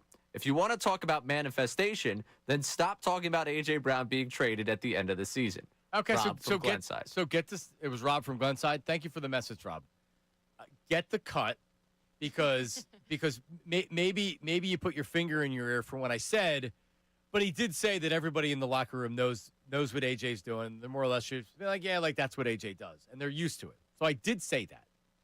I mean, are you in fantasy land to think that there's not something that's going on internally with AJ Brown and Jalen or? Well, and also when we said manifestation, it was for BG. We didn't talk about him getting traded. If anything, you just hit and was like, that was an interesting thing. And I feel like we were like, that would actually shock us, and it's a scary thought. But I don't think anybody was really. What he's saying is, because we've talked about it before, what he's saying is that we keep talking about it. That's just going to manifest into him being traded. I'm just kind of being realistic. And I didn't lead Herm Edwards into A.J. Brown being traded. He's the one that said it. He said that, yeah, you're going to be on his third team. Because it took me by surprise. I looked up at you like, oh, he's saying that he expects him not to be here next year. I don't want A.J. Brown to be traded. I want A.J. Brown to stop putting out these cryptic social media messages. At this point, it's not doing any good. I don't think anybody wants A.J. Brown to be traded. No, he's a great player. Yeah, you would be really out there if you did think that. No, I mean, honest, fair question. Do you believe A.J. Brown is happy in Philadelphia being on the Eagles? I think he would be just as happy here, or he is just as happy here as he would be anywhere. Because I think he would be miserable if he went to a smaller market team, was the clear number one, but had no chance to go to the Super Bowl. I think then he would still be posting stuff about how bad his team was, essentially. No, I think he wants to win. AJ's not a. If I have 200 yards and 7 touchdowns and 7 receptions, but we lose, I'm happy. That's not him. That's what I'm saying. But he's also not happy when they win, or when he has a good game, he's even more mad because he feels like that should be every game. Yeah, he's kind of like, see, I showed you guys this should be all the time. Which, that's why, to my point, I just feel like this is just AJ. I don't think it would change if he went anywhere else. I don't think he would be any That's happier. what Herm was saying, too. Yeah, and after they won the Super Bowl last year, he said that it didn't feel like he thought it would feel, and literally the next day was like, I'm not satisfied. So, like, that didn't even make him happy. I just think it's AJ, and he just needs to get it out. He needs to express himself so he doesn't go crazy in his mind. Yeah, I agree. Yeah. After what did he even say the first time this year? What was it that he said? I don't even remember now. But it was a social media message on Twitter. Yeah, it was the if they're not listening to you, quietly withdraw. Yes. I forget the exact phrasing of Right. it. Bible verse or something, right? It was a Bible verse. Yeah. So he puts these deep things out there. It's left up for interpretation. So you can be like, well, like, oh, well, he's not really talking about the Eagles. He's just like he's very religious and whatever. And it's like, nah, I don't think so. That's not the case. But he has never went crazy at a press conference. He's never criticized teammates by name. You know what he doesn't do? So you're saying he never had a TO moment. Right. Yeah. But you also see this from other players, in particular wide receivers. Yeah. You know what he does? He doesn't talk to the media and he leaves because that's what he did. He didn't speak to the media, and then he went and he put the tweet out. The game was still, like, the ink was still wet on the game being over, and he's tweeting out this Bible verse. That's his way of getting his emotions and getting his thoughts out there. He had a damn book on the sideline, a philosophy book on the sideline, Sam. I do think it's funny, though, how he's always like, he acts annoyed at the media and at the fans for like interpreting it a certain way, and it's like, well, AJ, Yeah, don't do it. Like, what are you doing here, AJ? Like, I feel like you're purposely doing this. Are we all in the camp now? He needs to stop doing this. Ray, are we in? Because I've defended him up until this point. Just like, well, that's just AJ, and that's his outlet. He needs to stop doing this. I mean, yeah, he needs to stop doing it, but also as long as it doesn't matter what we think, as long as like his locker room is like, that's AJ. That's AJ. Yeah. So like, I would prefer he stopped, but it's really up to them. Ray, Please stop. I'm like, honestly, it's not even so much for the team. I'm sick of it. Oh, I'm not having sick to of it. talk about it. Yeah, I actually am really tired of trying to jump into AJ Brown's brain and figure out what's going on. Like, I would rather us make fun of me for being skeptical over Brandon Graham. I would rather. I hate this. I would probably rather do the Jalen Hurts conversation at this point. That's how much I'm sick of the AJ Brown thing, because it's just, oh, what does he mean by this social media? It's literally like you're trying to analyze your friend's breakup posts with their significant other. Like, oh, what she posted about, what he's posted about. Are they okay? What's going on? Like, it's so annoying. It's high school. I feel like I'm living high school over again. You know what? I like it. AJ is such an interesting person. You know what I mean? Like, a lot of times you get the diva athlete and they're just pissed. And AJ is very, like, he's a deep thinker. Like you had said, he's sitting around on a Tuesday and his mind's just racing and he can't get out of his own head. And that's how he puts the Instagram. The video of the trainer cursing using the F word was really interesting to it. But all right, coming up, news at noon. The Woody Johnson sound is so good. I can't wait. For you to play this. Sean Payton, Woody Johnson, and Michael Jordan all spoke. Very interesting things as well. News at noon with Ray Dunn is coming up next. This is Middays with Marks, 97.5 The Fanatic. Now on 97.5 The Fanatic Sports Update. 76ers season begins tonight. I'm Ray Dunn with this Fanatic Sports Update. The Sixers open up their season tonight in Boston against the Celtics at 7:30. Joel Embiid carries no injury designation and will play tonight. We'll have the game live for you right here on 97.5 The Fanatic. Big news in town for the 5 and 2 Birds is the return of Brandon Graham to reinforce the edge rusher room. Vic Fangio spoke about the return of BG when he met with the media on Tuesday. You see what kind of shape he's in, what kind of retention he has from last year. You know, shape comes in two forms. One, just your conditioning, but in football shape too, contact shape. Hopefully the sooner the better. Would that be Sunday when the Birds get the Giants at 1 o'clock? We'll see if he's ready for that. We spoke to Herm Edwards earlier in the show about the Birds, everything going on with them. You can listen to that one more time on our website and on the Fanatic app.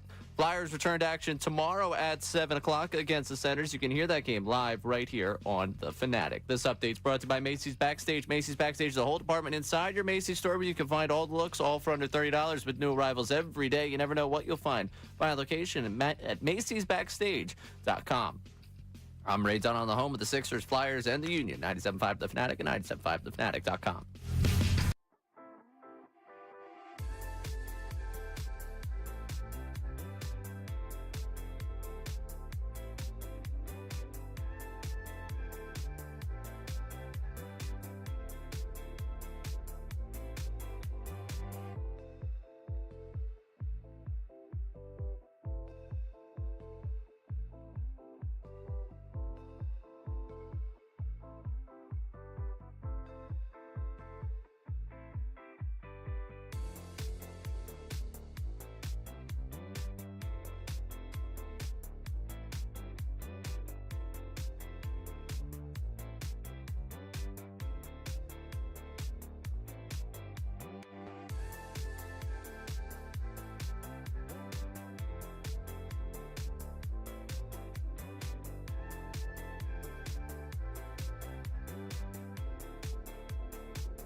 WPEN, HC1 Burlington, Philadelphia, a Beasley Media Group station, broadcasting live from the Comcast Business Studio, powering possibilities.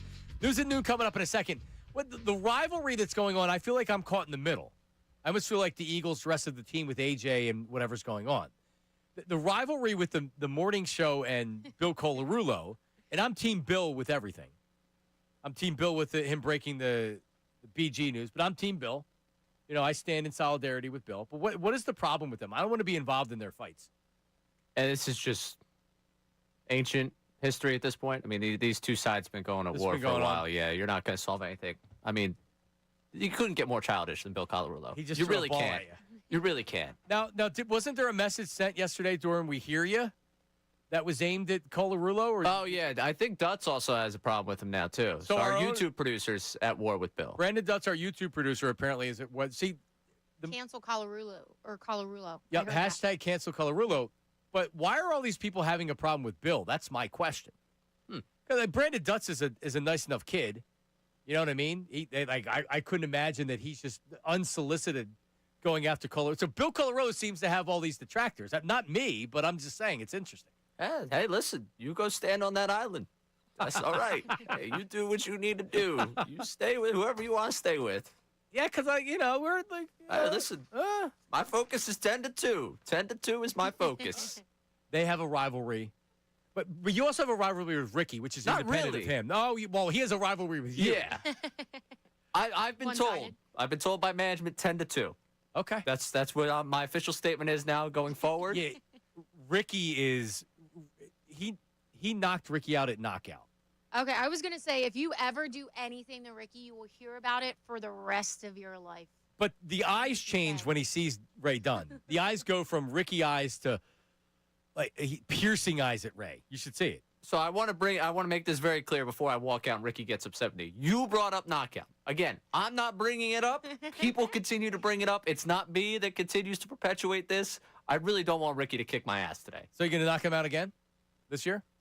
Because we talked about the horse tournament. Maybe we just let this ride, and he gets to be behind you in knockout this year.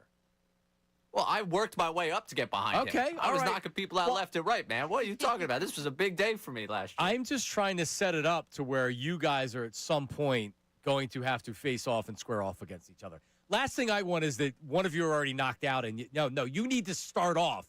You can flip a coin who's behind the other. We don't like to, and this is inside the staff here, we don't like to have the staff all start behind one another because that could quickly turn into the entire staff being out. Yeah. But you two, everybody else can spread Well, can because spread out. we're going to find out when you get closer to knockout. Connor is going to draw the ire of everyone because Connor will start talking the 3 weeks leading up to it that he's going to win.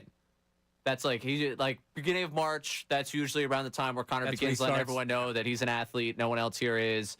Again, that includes the staff with Ricky. That'll be Connor that just starts that conversation. So this will all drown out when Connor ends up reminding everyone that he's the athlete here. And Colarulo is too much of a meathead. He's a football player, not a basketball player. Oh, so he's not going to win. And Ricky's Ricky thinks it's a baseball when he's shooting it. Yeah, Bill does not have a basketball body at all. He did win last year. Bill won last year? Yeah, amongst the staff. Now, there is question about the fact that he knocked my ball away. Cheated. Yeah. You said he but, cheated. It's all right. We don't have to go down that path. And Ricky, I found out, was a very good high school basketball player, actually. He said he could dunk in high school. Wow, that's actually really impressive. Right. What is Ricky, like 6'1"? So that's why when Ray knocks him out, he gets so pissed. Yeah. Well, yeah, anything Well, and I he's do an athlete. athletically should upset people. Like, there's a reason I'm here talking about them instead of participating in them. And you're I'm still in the prime of my career. Agreed. Yeah. There you go. Which is sad. Let's get to the news at noon there, Ray Dunn. This city needs its news. Now, it's time for I'd like to be remembered as a good newsman. the News at Noon It's the coolest story I've ever heard in my entire life. That's insane. with Ray Dunn. All right, let's get to it. We're starting with a pair of quarterback stories to open up the news at noon today, both of them centering around New York. I was going to let this Sean Payton audio slide. I was going to let it just pass into the night. Sean Payton talked about Jackson Dart taking a subtle shot at Russell Wilson, but we got a Russell Wilson response. So now we got to break this thing down. Sean Payton was talking following the come from behind victory, which also very easy to talk like this after you come from behind and beat the Giants the way that they did. But the Broncos win the game. Sean Payton talking about Jackson Dart and how much he just loves the Giants organization. I have a ton of respect for that organization. I spent 4 of my early years there. coordinating Super Bowl, first game in this stadium before 9/11, close with the Mayor Tisch family. You know, they found a little spark with that quarterback. I was talking to John Mayer not too long ago, and I said we were hoping that change would have happened long after our game. That change from former Broncos quarterback Russell Wilson to Jackson Dart. Right. So it's been interpreted as a slight towards Russell Wilson. Russell Wilson also interpreted as a slight. Tweeting out, classless but not surprised, didn't realize you're still bounty hunting 15 plus years later through the media. Hashtag let's ride. Yeah, and the hashtag let's ride, it's like, yo, Russ, you're not even a starting quarterback anymore. With the hashtag, you want to fight with Sean Payton. And by the way, like, Sean Payton's an a-hole. There's no doubt about it. He's also a really good coach. And Russell Wilson's cooked. And Sean Payton had Russell Wilson, and he very quickly was like, this guy's not good. So I understand Russell Wilson being mad about that. Hey, Sean Payton, does he really need to come out and say that? I mean, I don't know. I feel like I'm just so naive. Maybe I see the best in people, but the Sean Payton comment, I just thought it was like he was talking highly of Jackson Dart. I didn't think it was really a slight, like, oh, we wish it was still Russ we were going against. I think it was more like, hey, we didn't want to go against Jackson Dart. We like him. No, I think it was deliberate. Decisively team Russ on this one. Yeah. Sean Payton's a jerk. Yeah. He is a jerk. I do agree with that. Good. I mean, he already got benched. You really need to kick him when he's down. I mean, what is it? Russell Wilson's made a lot of money in this league, whatever. But is it necessary? No. On the scale of people, Russ is lame. Sean Payton's a jerk. He may be the lamest, but yeah, Sean Payton's a jerk. So I would prefer someone who's lame than someone who's a jerk. So I'm Team Russ here. Does he understand that nobody cares about the "Let's Ride" thing anymore? It's really cringy. That was like his most cringy moment. No, he's got plenty of Unlimited. Definitely tops that one. Or the Danger Witch. That's that Subway sandwich. Oh, that was. But that I was don't bad. know. Like the "Let's Ride" sticks in my mind. Do you remember what? It's terrible. Remember when he got the contract extension? He was laying in bed with whatever the wife is, and he's like, "I'm going to bed," and he like rolled over, and his wife's laying in bed or whatever. He announced it from his bed because he has a successful hot wife, so he's got to do it in bed. Oh, he's as lame as they come. He really is. Yeah. But again, I'll take lame over a jerk. Moving on here to another quarterback in some trouble. Justin Fields getting benched by the Jets on Sunday. Things are going so well up there in New York, we're hearing from Woody Johnson. If you don't know, Jets owner. And he was asked, do you have faith in Aaron Glenn to turn this thing around?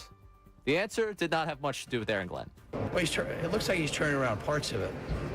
You know, it's hard when you have a quarterback with, with a rating that we've got, he has the ability, but something just is not jiving. But if you look at any head coach with a quarterback like that, you're going to see similar results, if you will, across the league. You have to play consistently with, at that position, and that's what we're going to try to do for the remainder of the season. So what gives you hope then? You said you have hope. I just think defense, special teams are doing better. The defense is pretty good. If we can just complete a pass, it would look good. We got to complete some passes. You got to convince them that you can do something. Otherwise, it's hard to have a game that you could win. Yeah, there's one thing remains constant with the Jets. There's been different quarterbacks, different coaches. Quarterbacks have went on to other places and had success. Woody Johnson running the Jets. It's like with Daniel Snyder in Washington. They were never going to win when he owned the team. They're never going to win with Woody Johnson. Justin Fields has sucked. You really need to go out and say that. Yeah. Well, and that's one of the things, too. It was like when they got Justin Fields, I feel like everybody was like, that's your big move. Like, good job. I don't think anybody expected Justin Fields to come in and light them up besides him, maybe. I guess. Maybe they expected a little bit more. But did you think the Jets were making the playoffs with Justin Fields? He's giving you no reason to believe that on a team that's not great, that they were going to do that. By the way, $30 million guaranteed, so he still has guaranteed money next year. So they're going to eat that after they just ate the Aaron Rodgers dead cap stuff or whatever. So, yeah, that's, again, unnecessary. Unnecessary. Yeah, I could see being upset about $30 million of my dollars being spent that way. But maybe not the way you address it. Agreed.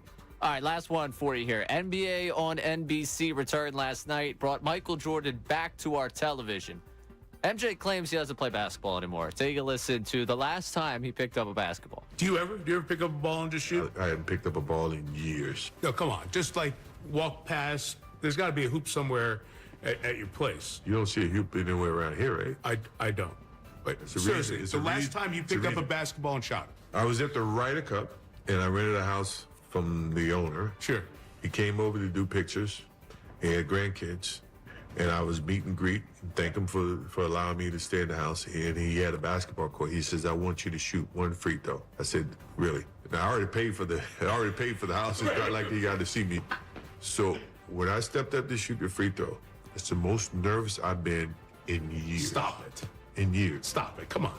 And reason being is those kids heard the stories from the parents about what I did 30 years ago. So their expectation is 30 years prior, and I haven't touched the basket. That's Mike Tirico and Michael Jordan on NBC Peacock NBA season open last night. I guess I never thought. I don't know. When would Jordan is he? I don't know. I guess you just think that they play because they played for their whole career and they play. I guess why would they play? And it's not like Michael Jordan really played for the love of the game per se. It was because he loved the competition. So it doesn't really surprise me in that fact. Like, I feel like maybe if you put some money up, but yeah. He golfs. Obviously, he fishes. He goes to fishing competitions. He's been down the Jersey Shore in some kind of competition a couple times. So he's feeding that competitive drive is my point. So it doesn't, I feel like, and Michael Jordan, if he knows that he can't play like he once did, why would he ever try to pick it up? He's just going to embarrass himself. He wants his legacy. So it's not too surprising, I think. It'd be such once the privacy of your own home. Maybe a knockout tournament with him and his friends. Yeah, maybe. I mean, knockout's a really good time. If he lost, he would be furious. Do you guys know the competitor that is Michael Jordan? Right. But don't you feel like Kobe would still be But Kobe 50, loved the game. 50, yeah, you're right. Yeah, Kobe loved the game. I think Michael Jordan loved the competition and competing. Yeah. Yeah, I believe you. Yeah, no, I think you're right. Yeah, it is interesting that he felt pressure to take that one foul shot. And it's such a Michael Jordan thing where everything in his mind. Isn't it crazy how these guys' minds work? Right. He's thinking about how these kids will be like, "Oh, I saw Michael Jordan. He didn't hit a foul shot." This is actually, I forget his name, Jose Canseco. So obviously, big bomber. When I worked back in the minor leagues, he was one of the guys that they were like, home run derby, Jose Canseco. He was like the draw for the minor league game. He came out, hit not one home run, and it was so embarrassing. I remember being like, why would you do this to yourself, Jose Canseco? So it's one of those situations where, like, you don't want to go out and embarrass yourself trying to do what you did when you were young and in it. Yeah, very little to gain and a lot to lose. Yeah. Uncle Jamie checks in on the text line. He says he owns a NASCAR team with Denny Hamlin. He goes to the races every week. There you go. Uncle Jamie, a better producer than Ray Dunn. Everything that he's texted me today, including right fielders that are available via free agency. Not a great list, Ray Dunn. No. Yeah, still. Goodbye, Castellanos. If you like Starling Marte at age 37, he'll be available. That's who you may have in the outfield this year. Pass. Jason Hayward? Pass. Hunter Renfroe? Pass. Mike Yastrzemski? Max Kepler? Are you familiar with him? I am, actually. Now, if you put him in a platoon with the guy who is one of the worst qualified hitters in the sport, maybe it'll work out. Cody Bellinger, but he's gonna make a lot of money. He's gonna price. Yeah, I mean the guys that are good, they're gonna price themselves out. All right, coming up. 610-632-0975. Middays with Marks. We had Herm Edwards on earlier. He addressed the A.J. Brown situation. We had a texter earlier say that we're manifesting trying to trade A.J. Brown. We were live on the air, so I want to hear what he said again. Okay. But we didn't lead him into it. No. We'll listen to it, but I remember him saying A.J. is going to be on his third team next year, something like that. We'll play it for you coming up next. Middays with Marks, 97.5 The Fanatic. Unfiltered with Ricky Bo, Bill Colarulo, and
All right, we're back. It is Middays with Marks.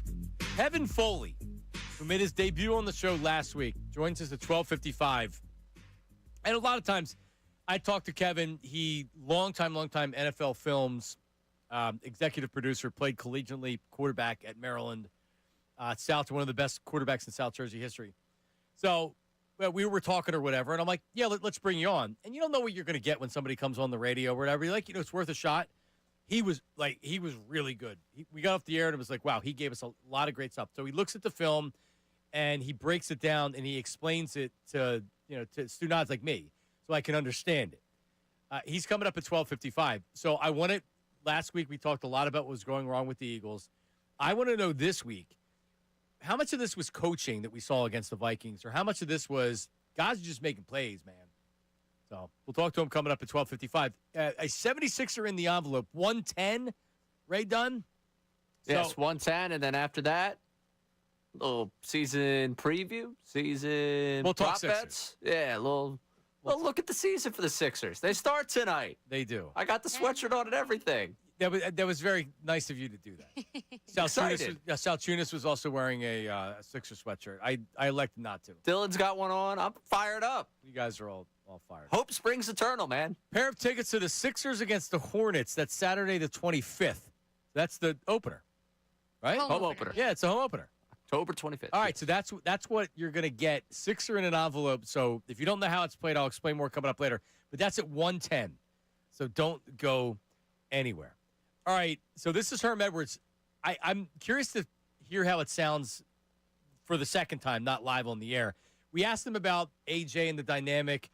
I wasn't asking him to trade him, but he kind of let himself down this own path. Here's Herm Edwards a little bit ago on our show. He's got to understand he's number 11. Everybody knows where number 11 lines up. And if you're going into a game, the first thing I'm saying as a defensive guy, look, it's hard to take the runner away because you can turn around and give the runner the ball, okay? You can't take the running back out of the mix because it's easy to give him the ball. He's behind the line of scrimmage. You turn around and give him the ball. Okay, that's easy.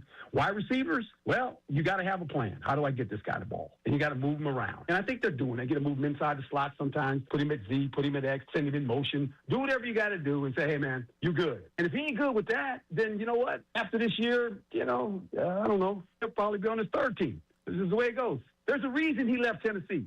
All that stuff that it was in Tennessee now is in Philadelphia, except you're winning, and the guy won a Super Bowl. So you would think he won a Super Bowl. He's a big-time receiver, but you did win a Super Bowl. You know how hard it is to win a Super Bowl? It's difficult. He won't understand that until he's my age. He gets in his 70s, he's going to look back at his career and say, I did win a Super Bowl. All the numbers are great, but at the end of the day, I won me a Super Bowl.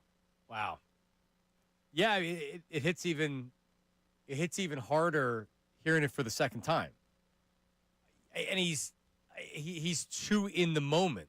And he's right. Like, the same things that were going on in Tennessee are going on here, and probably the next place he goes. I don't know. It's very interesting comments from Herm. To be fair, he didn't have a chance to win in Tennessee, though. So, or as high of a chance to win. Yeah, good team, not great team. Yeah, so I feel like that caused a lot of the frustration, too, where it was like, to our point again, I don't think he would act any different on another team. He wants to win and everything. So I just feel like that's AJ. But I do get Herm's point. He's like, to his point, like, if he's not going to listen to how the coaches want it and if he can't deal with it, then at some point you do have to separate. Right. But I hope it doesn't come to that point. And I don't feel like it's there yet. Yeah, because he was talking about Saquon and how you have to make sure, regardless, you're getting him 20 carries, and during the week you're saying, how do we get him the 20 carries, 20 touches? How do we get him the 20 touches? How do we get them to be like good touches? But he needs to get the touches. But then what do you do with AJ? And he was explaining, just because your intention is to throw the ball to him 10 to 12 times, it doesn't mean that that's going to happen based on how they're covering you. I think from AJ's perspective, Jalen's, it's not intentional, but when you watch him play, he's gun shy. He didn't play like that against Minnesota. He made every throw that he should have with confidence. Has he played like that this year? He's been afraid to throw. He's been lofting balls where he's wide open. He hasn't made throws when he's wide open. He's missed them many times. That's exactly what we saw, though. Obviously, playoffs last year were a different story. We saw Jalen's arm come around. But last year, regular season, we saw the same thing because he started the season and he got hounded and hounded and hounded for how many interceptions he had, the first 2 or 3 weeks? Yes. And then he got really reserved. And he realized that's when Saquon really started sparkling too. So it just became like, do what I have to do to win. And I feel like that's when that really came like, well, I'm just winning kind of thing, like mentality came out. And I feel like that's what we've seen this year is he's like, I don't care. I just want to win. And he's been reserved because he doesn't want to have those interceptions. They have a ridiculous win rate when they win the turnover battle. So I think that's in his head. So he's just been very reserved until last week. To your point, it worked last year. It did. They stopped throwing the ball as much after the first 4 games. And the formula of don't try to do too much, run the football, we'll play great defense. They're not going to be able to win like that this year. Mm-hmm. They're not. What are we doing, Ray? What's the movement? Hashtag? Throw the ball. Throw the ball. Throw the ball. We're not running. We're in the hashtag run the ball. No. Throw the ball. That's how they're going to have to win this year. Well, and I like it. I mean, it's one of the things last year that you rode what was working, right? You ride the wave. And this year, the run's not working. So you got to ride something. And if the throw's working right now, why not? And he looks so different out there on Sunday. He did. He looked confident. And you know what we figured out with some help from Zach Berman and some other people? When he plays, in his mind, the great quarterbacks or the big game, think about when he's had his best games as a pro. 2 Super Bowls against Mahomes. Remember the Josh Allen game in 2023 where they were going back and forth and Jake Elliott hit that long field goal in the rain. Against big-time quarterbacks in big games, the dude balls out. It's like he has that look in his eye. Carson Wentz, that's a big deal to him because Carson Wentz. Yes. He wanted to prove that they made the right decision. And also, it's a big game because you can't lose 3 games in a row. So to him, with his winning mentality, he was like, I need this. I also need to prove that I was the right decision for this franchise. There was a lot into it. And that's one of the reasons why he worked out and why we loved him. Because, look, he lived up to the moment. Carson didn't so much. Nope. He went into his head, which is what we saw here. So, I mean, he did what he wanted to do. Yeah, he plays Bo Nix, and he's like, it's a different Jalen Hurts. Yeah. You play a mediocre quarterback, but when he faces the great, what you need to do is you need to get him every week. Yes. Everybody's against you. Nobody thinks you're good. That's the problem because he is just so calm and so chill. It's like we need to light that fire, and how do we light that fire every week with Jalen? It can't always be the 1 o'clock games don't really matter unless you know what I mean. It's got to be. He was smiling. He looked like a different player. Mm-hmm. He really did. All right, coming up, the Eagles have been almost universally praised following the Vikings game, except this guy's becoming public enemy number 1 in Philadelphia. Drew Brees. What is your problem, Drew Brees? He still has an issue with the team. We'll play that for you coming up. We'll take some phone calls and text messages at 610-632-0975. It's Middays with Marks. Now on 97.5 The Fanatic Sports Update. 76ers season begins tonight. I'm Ray Dunn. This update is brought to you by Groundworks, your trained and certified experts for basement waterproofing and foundation repair since 1997. Book your free inspection at groundworks.com. 76ers open up their season tonight in Boston against the Celtics at 7:30. Joel Embiid carries no injury designation and will play tonight. We'll have the game live for you right here on The Fanatic. Big news for the 5-2 Birds this week is the return of Brandon Graham to reinforce the edge rusher room. Vic Fangio was asked about his return when he met with the media on Tuesday. All right, he said we're going to see what shape he's in. The cut's not going there for you. We'll get you what Vic Fangio had to say throughout the show today as we continue to react to the return of Brandon Graham. Eagles getting ready for the Giants Sunday at 1 o'clock. Herm Edwards broke down where the Birds are with us earlier today. You catch that conversation one more time on our website and on the Fanatic app. Flyers turn to action tomorrow at 7 o'clock against the Senators. You can hear the game live right here on the Fanatic. This update's also brought to you by New Jersey Department of Transportation. What if the last thing motorcyclist sees is you driving while distracted? Stay focused on driving safely. Visit drivesafetynj.com. I'm Ray Dunn on your home for the Sixers, Flyers, and Union. 97.5 The Fanatic and 97.5thefanatic.com. Attention.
I'm shocked that they're 5-2 based on how they've played. They are a middle of the pack offense and they're a middle of the pack defense right now. And I think shockingly, they are the 30th ranked rushing offense in the league. Thank you. Would you have ever thought with the best back in football and one of the best dual threat quarterbacks in football, one of the best O-lines in football, would be the 30th ranked rush defense? It's hard not to turn them on and say, man, they just don't look like what they've done in the past. And maybe they're just shifting their mindset. It looks like they're just trying to put Jalen in the gun, do a lot more drop back passing, and give him the opportunities just to read the defense and throw the football. And if that's what they want to do, that's fine. But I just don't think it's as good as they could be.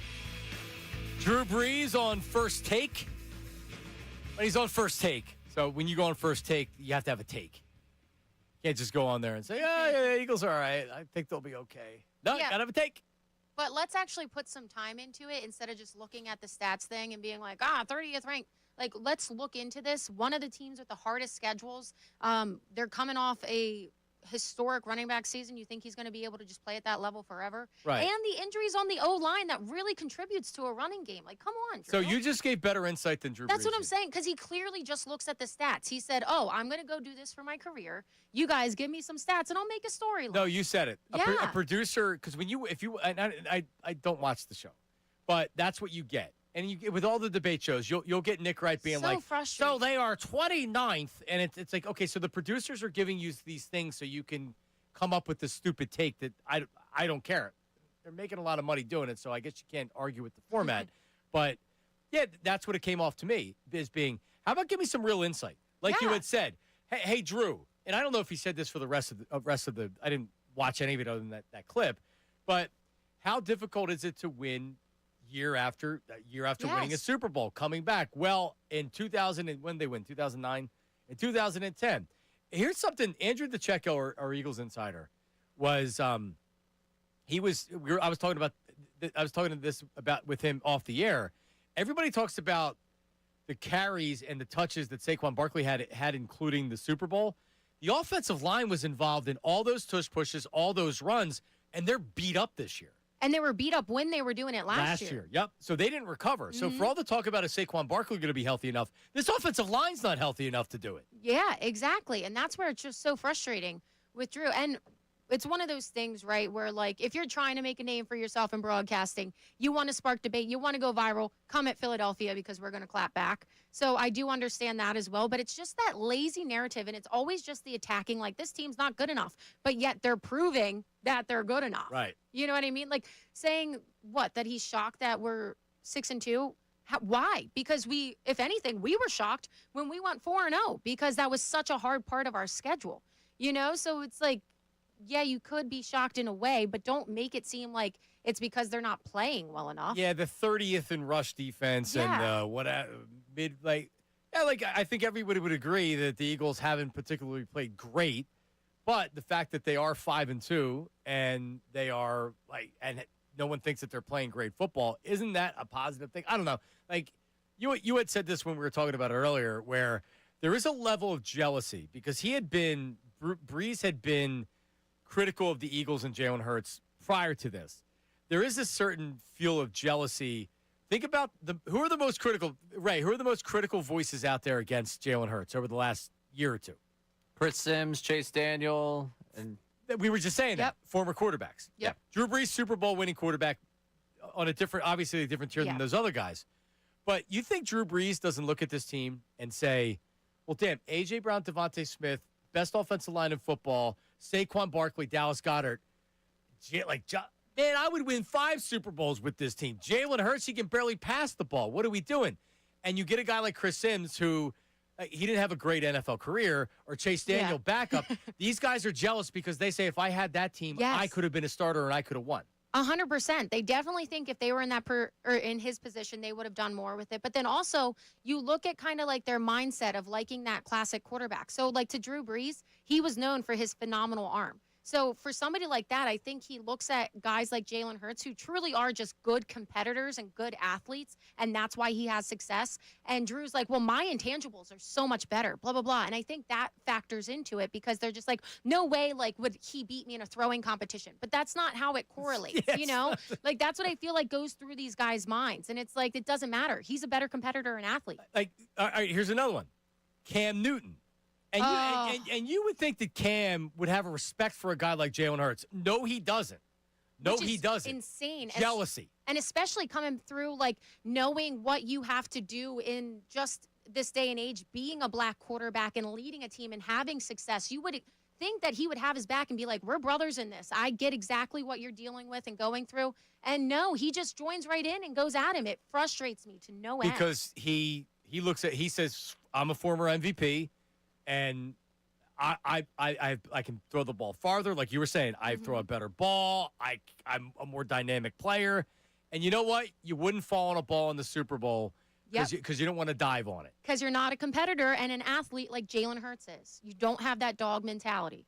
God, so that really is the biggest critics of Jalen Hurts of the former players are all quarterbacks. It is insane. And it's really telling, too, because it's not even – this is another thing. Drew Brees is kind of a shocker because, like you said, the other guys are more so like it's jealousy, and if I had that, I would have been better. But besides Drew, you look at the best. Like Tom Brady is a huge Jalen Hurts fan for the most part. Peyton and Manning. Like, yes, all these guys that have won and have been great, because they're comfortable in who they were and confident in their playing skills, they can give him credit in what he is because there's not one type of quarterback that's going to win, and we're seeing that with Jalen Hurts. You're right.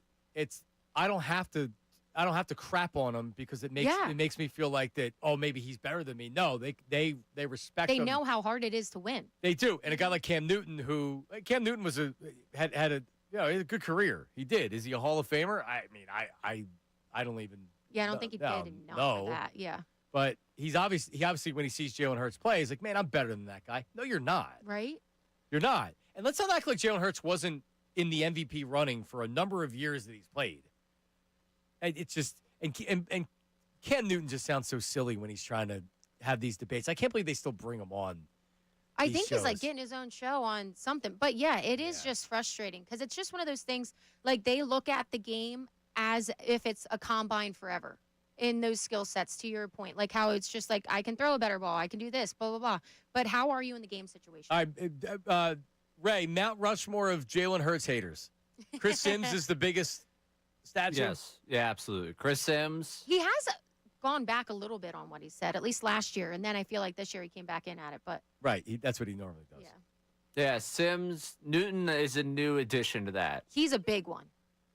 Chase Daniel, I feel like, has to get there. The fact that Chase Daniel felt the need off a plane to respond to someone on Twitter asking for his comment on Jalen Hurts means he's a pretty big hater. Yeah.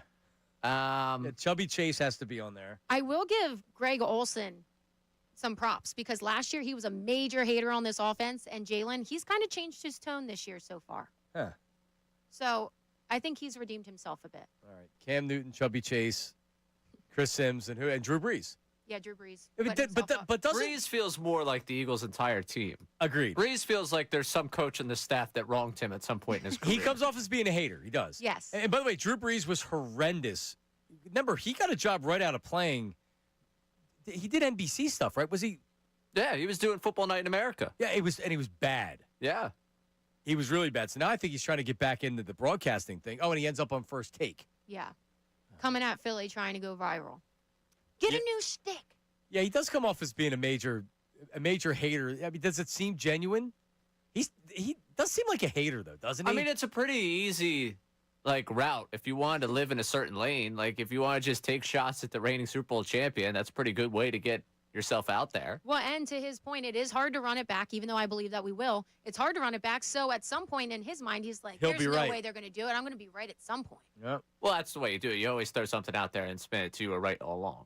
That's how this works. All right, we have Kevin Foley, our film guy, coming up at 12:55. Your chance to win Sixers tickets. Sixers in an envelope. That's coming up at 1:10. Coming up next, Brandon Graham explained his decision to return to the Eagles on Good Morning Football. The reasoning involves the GOAT. We'll play that for you coming up next. It is Middays with Marks, 97.5 The Fanatic. Philadelphia is a sports city full of passionate and knowledgeable.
It's still, and why the calls are still coming. I'm like, why not? You know what I'm saying? Because don't nobody really pay attention to the details of, oh man, Tom Brady.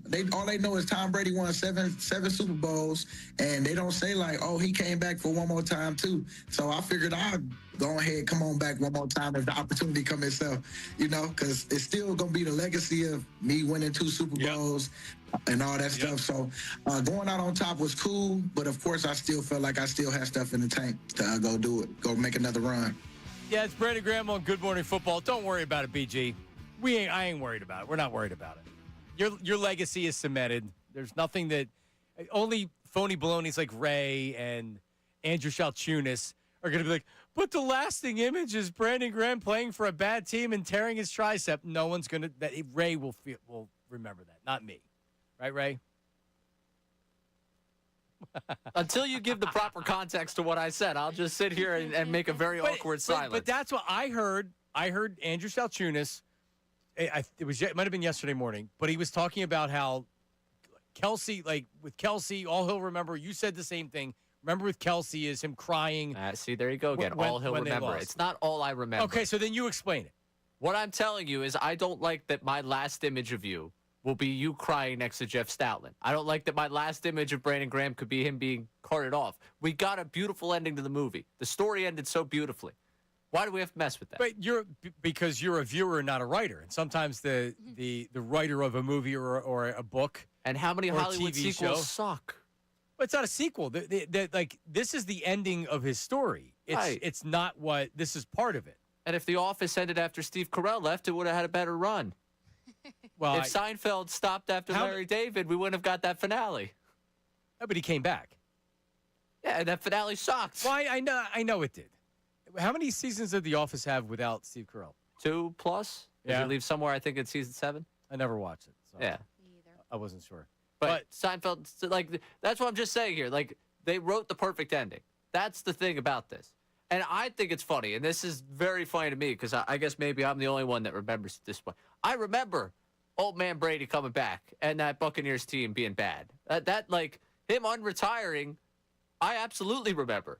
Brady Graham's like, nobody remembers Tom Brady unretired. They did a whole roast about how he lost his family because he came back. So we were talking this morning before the show, and Sam and I both forgot that he came out of retirement. Want to know what I think of? I think of how he won a Super Bowl in Tampa Bay. That's what I think of. Yes, I forget that he unretired. Here's what I remember. He said to Bill Belichick, "Oh, you don't want me anymore? F you." And he went down to Tampa and he won a Super Bowl. And Bill Belichick is now, who knows if he even passed this year in North cringe, Carolina. Yes. Total cringe thing. Yeah, Tom Brady looked like he exposed Bill Belichick for what he is. But even the year that he went down to Tampa, his last year that he retired, he threw for almost 4,700 yards. It's not like he went down there and he was broken down and they sucked. They made the playoffs. Well, and also we heard it from Herm earlier. Like when you're a player, you know when you have more in the tank, right? And he said he wasn't playing at the level he wanted to play. He was out. BG just told us that he didn't even want to retire because he felt like he had more in him. So the fact that he retired and then that lingered, I think it shows he has more in him. And one of the things we need on this team, especially on this defense, is that passion and that fire and just like wanting to be like, ah. And that's what BG brings at the very least. Yeah, who's their biggest, highest motor energy? N'Kobe, who's back now. Nolan Smith, who's out. Nolan Smith is a good answer. Chirper. Yeah, he's good. Like you need some more energy on defense. Jalen Carter's a madman, so he's out there doing everything. But yeah, but Brandon can only, and then maybe he comes back and he doesn't have much in the tank, and like we're like, he probably shouldn't have come back. Who knows? The reality is that this was always going to be a possibility because in his head, he didn't think he was done playing. And if the window opened just a creak, a little bit, he was going to get back in, and that's exactly what happened. I mean, now it's almost a pure desperation for the Eagles. Well, and what we're forgetting is last year he was dealing with that tricep until the very end. So there was a big portion of the season where he was just a role on the sideline and in the locker room. Yep. And that's why I say at the very least he's going to be that role. And it was important last year, and I think it'll be important this year too. All right. There you go. He's getting a sack, Ray. First game back, a sack and a tackle for a loss, both. You can't see it on radio, but it's all in the fingers when you're manifesting. See it on YouTube. Yeah, YouTube, you can see it. Yep. And what's Ray manifesting? Injury, failure. Nope, because the things like universe that. doesn't take that. It only takes positivity. Oh, Ray. Speaking of Ray, let's go to Kay. Kay in North Carolina. Kay, how are you? Hey, Johnny Marks. Hi, Ray, and the young lady who is awesome at Sports Talk. Sam Stafford. Sam Stafford, yes. Sam, hey, this is awesome. I had to take on AJ, but you guys got me hype over these quarterbacks to hate on the Eagles. Everyone wants to get us to comment. So they know when they say something negative or false about us that we're coming. We're coming with the facts, and we're coming to correct them. So that's all they're doing. And it behooves me why Cam Newton, he's like, oh, he's not elite. You weren't elite. How can you say someone is not elite and you haven't even done what he's done? You can't talk about somebody who's done something you ain't even do it yet. Preach. And you called him Chubby Chase. I like Chubby Chase. That's his name now, Johnny Marks. Chubby Chase. How are you a career backup and you're talking about a starter? Doesn't make any sense to me. It just doesn't make. And the Ancho guy, y'all forgot Ancho. Every time he talks about, yeah, I played for the Eagles. When? I don't even remember you. We forgot the Chip Kelly years. We've all blocked out the Chip Kelly years. So, Ancho, it does not matter when you play for us. Stop talking about our team. That's what it is. But the AJ thing, AJ's trolling. AJ is creating a narrative.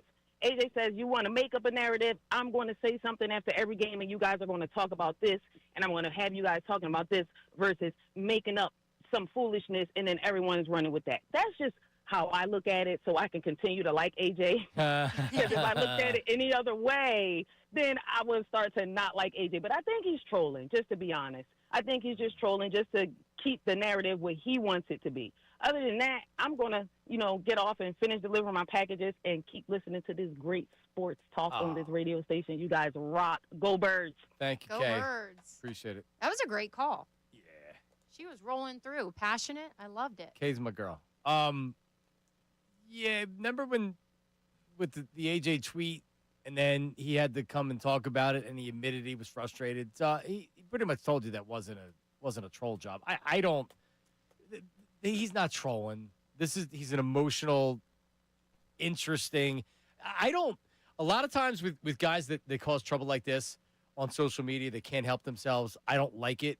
Not that you like it, but I also it doesn't make me dislike AJ for doing it. Do I wish he would stop doing it? Yeah, I wish he would stop doing it because it just causes. Anytime that his teammates have to answer questions about it, then I think it becomes problematic because you don't have to get involved, everybody else involved. But, all right, coming up, Kevin Foley. What did he see? He's broken down the film, longtime executive producer at NFL Films. He has broken down the film. What did Sunday's win tell him about this offense? Is this Kevin Patullo figured everything out, the offense is fine, or is this, man, these guys made a lot of plays? Kevin Foley breaks down the film coming up next. Middays with Marks, 97.5 The Fanatic. Now on 97.5 The Fanatic Sports Update. 76ers season begins tonight. I'm Ray Dunn with this Fanatic Sports Update, and it's brought to you by the True Fan Tailgate. Andrew Salciunas will be hosting the True Fan Tailgate before the Eagles vs. Giants game this Sunday, October 26th. Brought to you by True Fan Travel and 97.5 The Fanatic. All-inclusive food, drinks, live entertainment, and a short walk to the stadium. Reserve your spot now at phillysportstrips.com.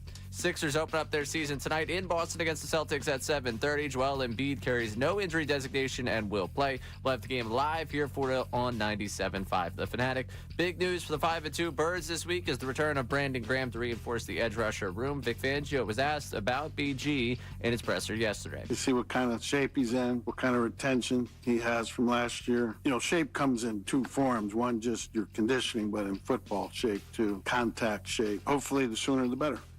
Eagles getting ready for the Giants this Sunday at 1 o'clock. We had Herm Edwards on the program earlier today to talk about where the Birds are. You catch that conversation one more time at 975thefanatic.com and the Fanatic app. Coming up next, Kevin Foley breaks down the film of the Birds' most recent win over the Vikings. This update is also brought to you by Compassion International. Imagine a child in extreme poverty waiting over a year to be sponsored. End their wait today. Become a Compassion sponsor. Text radio to 83393. I'm Ray Dunn for 97.5.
Yeah, you are listening to 97.5 The Fanatic, WPEN and WPEN HD1 Burlington, Philadelphia, a Beasley Media Group station broadcasting live from the Comcast Business Studio, powering possibilities. We go to the film with Kevin Foley coming up next.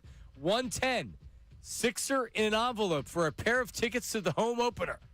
Stay tuned for that. Last segment of the program, we call it feedback. And you can leave feedback, give feedback, at our text line, 610-632-0975, or the email address, 975feedback at 975thefanatic.com. It couldn't be feedback for some reason, so then we had to put 975 feedback. We asked for feedback, but I was like, I don't care. If you can't get it, you can't get it. Just give me something else. So it's a good way to, you'll see it at the end of the show. We have multiple AI-generated voices that read the messages. So the best messages from the feedback could be sports-related, could be anything that we're talking about. My dress. What are you wearing today? 76ers. Yeah, you have the 76er hoodie on. Thank you, Sam. Let me see the hoodie, though. Let me see it. I do forget. You came in a rose shirt last week, and you have the nerve to this 76ers hoodie. Right, but I feel like you have to upgrade the sweatshirt. You work enough jobs. What do you mean upgrade? We were just you at know Rally how House. much this cost? No. Yeah, exactly. Oh, what do you whatever. mean upgrade Okay, this well, sweatshirt? how much did it cost? This cost me $80. When? When I went to an unnamed store in Center City to get this, because they're not a sponsor. I'm not going to give out free promo. Well, whoever the sponsor is, it's overpriced. That is not a great looking sweatshirt. Are you this Sixers gear? You like it, Sam? I do actually like it. It's the classic. What do you? This is not the season to be against this Sixers gear. I don't know. I guess I don't really like Sixers gear. I don't like I told you Tune in earlier. tonight on the Fanatic. I have one Sixers sweatshirt, and it's in my closet. And I have a hat too, and I don't ever wear it. I don't particularly like it. I do Phillies Eagles. I was just going to say it's hard because they're like the in-between. So there's no real part of the year, really, where it's just Sixers. You're right. So to that point, I would rather wear Eagles or Phillies. Phillies, you have all summer Yes. to wear shirts, jerseys, Eagles, hats. you have a limited time, so you're wearing it 24/7. When they're really good. When they're really good, I feel like I'm wearing an Eagles hoodie every day. And then when they're not, I'm like, yeah, screw that. True. Okay, that's fair. Well, Kevin Foley is going to tell us if we're going to be wearing Eagles hoodies coming up. Because the longtime NFL Films executive producer, he produced the matchup program, former collegiate quarterback at Maryland, one of the best quarterbacks in South Jersey high school history, joins us right now as he is going to break it all down for us. What is going on, Kevin Foley? How are you? What's up, guys? How you doing? Good. How are you? Doing great. So follow Kevin on YouTube, X, and Roundtable Sports. He's at Playbook Foley. Does a bunch of great stuff in NFL and a quarterback analyst. All right.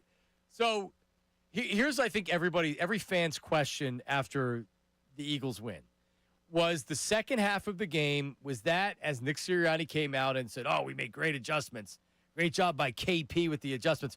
Was it more adjustments, play calling, coaching, or was it more players making plays on the field? It was both. But this year, they had a game plan coming in, and it was really cool to see. They used Fred Johnson. They checked him in as a tight end, and he played outside of Lane Johnson. So the right side of the line was Steen. You had Steen, and then Lane Johnson, then Fred Johnson, and at times Goddard would be outside of him. Sometimes Goddard would be on the other side. So they ran that 10 to 12 times they were in that formation, and they only ran the ball out of it in the first half, right? So you think, oh, this is just something they're going to line up to be aggressive and pound the ball and be physical. Well, then they come out in the second half, and the first play they do it again is the 79-yard post-route touchdown to Devontae Smith. And then they did it a couple other times later in the game. I don't know if you remember, they hit Devontae Smith on two deep 20-yard in cuts. Again, that same formation, that same personnel grouping was on the field. So they really did a good job of game planning, working on this stuff during the week and then executing it in the game. So they set up the second half by only running out of that formation in the first half so the defense recognizes it, says a run is coming, and then, like you had said, the play action, they bit. That was perfectly executed, great throw, touchdown. So were they playing possum by doing that in the first half? Absolutely. That's the whole point of it. They want to establish that this is going to be a run formation in the game, pound the ball in the first half. And then they talked about Devontae Smith talking about it at halftime because Harrison Smith, the longtime safety of the Vikings, he likes to mess around and nose around in the box and make you change calls and stuff and then buzz out of there late. So they nailed him in the box, too. They snapped the ball and he's in the box and got behind him. So is this going to be something that becomes predictable going forward or something that's going to be a solution for all the offensive line injuries? Well, the best coaches, the best offensive coordinators in the game, they don't have any kind of identity. They set up the game plan each week, and it's different every single week. And the goal is to be unpredictable, which is the opposite of having an identity. You know what I mean? So, and when you call plays, you're going to set your guys up to succeed. So you're going to call the plays that fit the strengths of your players and the defensive weaknesses. So that Fred Johnson package, I mean, that's not on tape anywhere. How are they going to prepare for that? They've never seen that before. So that's what you do. That's what coaching brings into a game.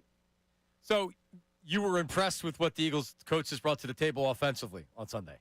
Yes.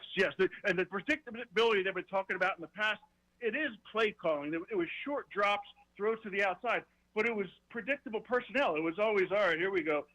11 personnel, 1 tight end, 1 running back, 3 receivers in the shotgun. You know what I mean? It was one-dimensional. You can't be one-dimensional. You got to be able to line up with 7 guys and pound the ball down someone's throat and run play action off it.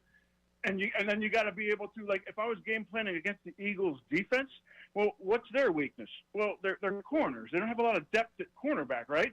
So, well, spread them out. Go with 10 personnel, a running back, 4 receivers, motion them out, go empty, and now you got receivers matched up on the 3rd and 4th cornerback. That's an advantage. So now you look at the Giants, and you had just played them a couple of weeks ago, and we know what happened. Game was actually close until Jalen Hurts threw that interception, but still the last images that I remember from that game is Scatterbo just running right through him. And I'm tapping out as a fan, Kevin. I'm being like, just end this game right now. This is really tough to watch. Having just played them a couple weeks ago, does anybody have the advantage to that? Like, do the Eagles have an advantage because they lost the earlier game? How does it work when you're playing a team that, like almost back-to-back games? The only advantage is one team just got their ass kicked. So they're going to be really mad and upset, and they're going to play with a chip on their shoulder. But other than that, not really. Like the Minnesota matchup was something where you can do more because you don't see them twice a year. Those division matchups, it's tough to get too much game planning. You know what I mean? They know what the defense is going to do. They know what the offense is going to do. So it's more of who can execute. When you look at Jalen's play against the Vikings, he was very confident. He made throws that in previous weeks he wasn't willing to make. And then the play where they get Isaiah Rodgers to bite on a double move because Jalen fakes a hand motion to where AJ's going to pretend that he's cutting in and go out. Like, just overall with Jalen, his play, but in particular on that play, is that something that it comes in from the sideline, or is that something that the quarterback and the wide receiver just are doing on their own? That's a good question. It could be either way. But this is the sort of stuff that I do on Playbook Foley on X and YouTube. You know, the first play, the Vikings are in desperation mode, right? Absolute desperation mode, the end of the game. So they're just going 4 across and bringing everybody else. And they're not even trying to disguise it at all, right? So the first one, that's what everyone does. When they're blitzing, they're going to have one guy that you can't block. So the ball's got to come out immediately. So you're usually going to get a slant or a quick out or a fade. Those are the only 3 options. You're never going to get a double move, you know what I mean? Because you can't. You don't have time. Well, if you know that they're going to do it and you're on the same page, that's exactly what they did. He came up and he pointed to the 2 guys and said, you're running the slant, like we just did. The 2 guys gave me, made the slant move inside, then just took off. And you saw how the key for Hurts is you got to catch it and get away from that free man that's unblocked. And you saw him backpedal away from him, and then you got to throw it real early and just hang it up there. It's not an easy throw, so it was a great job. Defensively, we know that they're down bodies, and now Brandon Graham is back. Fangio, I feel like the Couple plays in the game because they moved the ball. Carson Wentz had some yardage, but putting Jalen Hunt back and dropping him, sending pressure, but then dropping Jalen Hunt back, and Carter absolutely blasted Carson Wentz on that pick six. But the defense, when you went back and you looked at the tape, overall, despite the yardage, how did they play?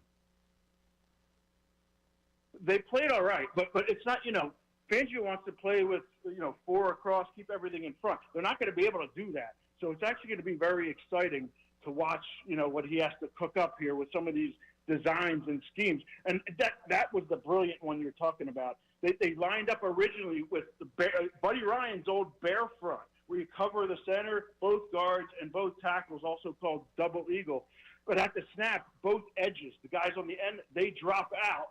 That's Campbell and Hunt. And Hunt just lurks to the middle. They call that a lurk position. You just hide out in the weeds. But they brought Bond, right? So when you're a quarterback, you're looking at it. You're like, all right, there's bare front. There's going to be one-on-one across the board. Now they're going to bring Bond. We only have the running back to pick him up. Boom. The ball's going to have to come out immediately. He's looking at Bond coming. He's not seeing Jalen Hunt, falling off the line into a lurk position.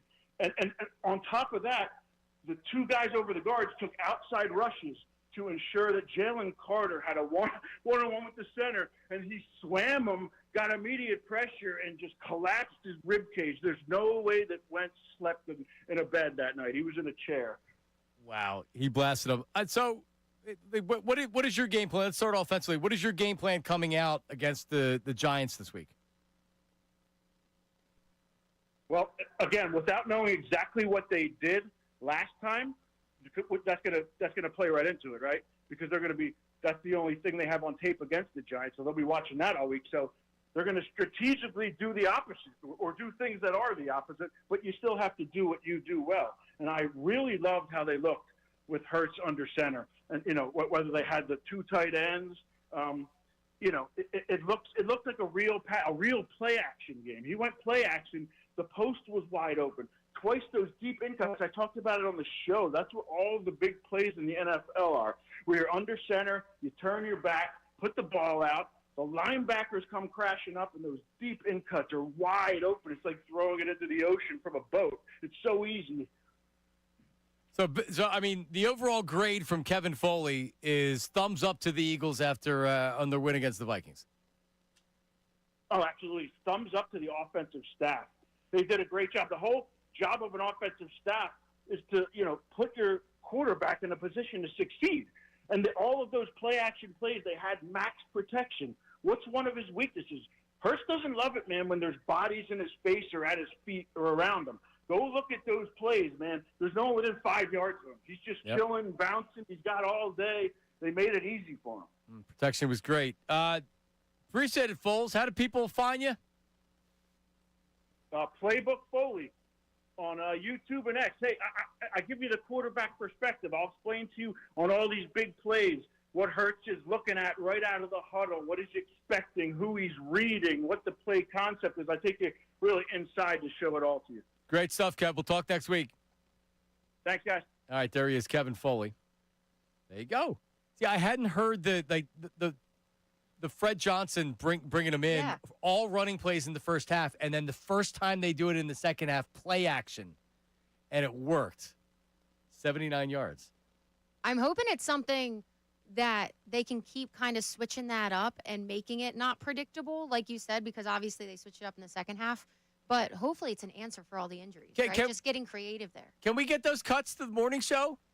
I know the morning show anti-Patullo, and that's what Colarulo they're battling about. Can we give that to Salciunas there? Right, Don? Are you all of a sudden pro-Patullo? I've never been against Patullo. I mean, it's fair to criticize when it's pretty clear that the play calling isn't great and the offensive scheme isn't great. But he's answered the bell, hasn't he? I thought it was a solid second half for him in that game. All right. Yeah. There you Give go. him some credit. All right, because like me, just the common football fan, I was like, the guys made plays. That was the players making plays. No, that seems like the coaching staff set them up for success a little bit. All right, coming up, and you don't know the Sixer in the envelope. I don't. Because you have to play along at home. Ooh. All right? I also don't know yet. Well, I'm gonna tell you because I need your help. We have a pair of tickets to the 76ers home opener Saturday night You can get on the lines right now. Here's what we do. So I have the Sixer in the envelope. You're going to call 610-632-0975. 610-632-0975. You'll ask a yes or no question, and then I give the answer, yes or no, and then you give a guess at who the 76er in the envelope is. If you're right, you win. If you're not, you're gone, and then we go to the next caller.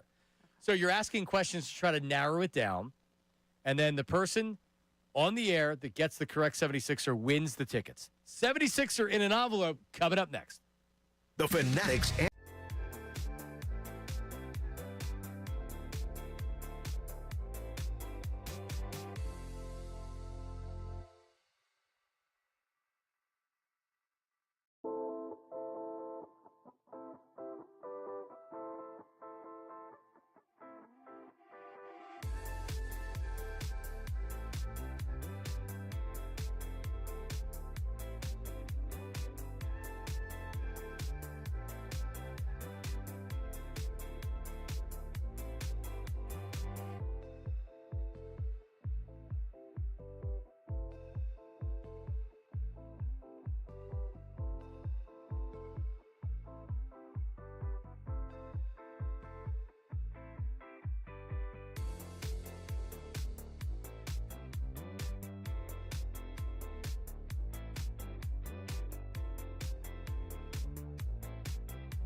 All right, this will lead to some 76er conversation as they open their season tonight in Boston against the Celtics.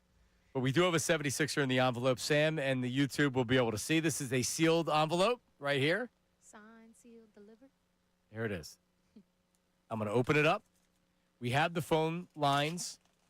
People are swamped on the phone right now, but you can continue to try to dial 610-632-0975. It's very simple. You're going to ask a yes or no question. I will give the answer, and then you get a guess. First person on the line with the correct answer wins. You only get one question. You only get one guess, and then I drop you. All right? I have it open right here. And then I say, Saturday, October 25th, Xfinity Mobile Arena. You can get your Sixers single game tickets now at Ticketmaster.com/76ers. There you go. So it's for the home opener on Saturday night. Do we have a little music to accompany the segment? Thank you. All right, we'll start off with Dwayne. Dwayne, what's your question? Dwayne. Yeah. What's your question? You're on the air. Hello? Dwayne. Sorry, let's go Steve. Steve in South Philly. Steve, what's your question? Is it a white guy? It is not a white guy. Let's go Derek Coleman. DC, Derek Coleman, incorrect. All right, I was going to give one guess. It's a 76er since 2000. So, still 2000. Since 2000. Let's go to Iverson. Is this Allen Iverson on the line? Iverson from Lansdale. Iverson, what's your question? My question is, what college do you attend? That's not a yes or no question. We need yes or no questions. 610-632-0975. Dan in Doylestown. Dan, what's your question? Are they currently playing on the Sixers? Not currently playing on the Sixers.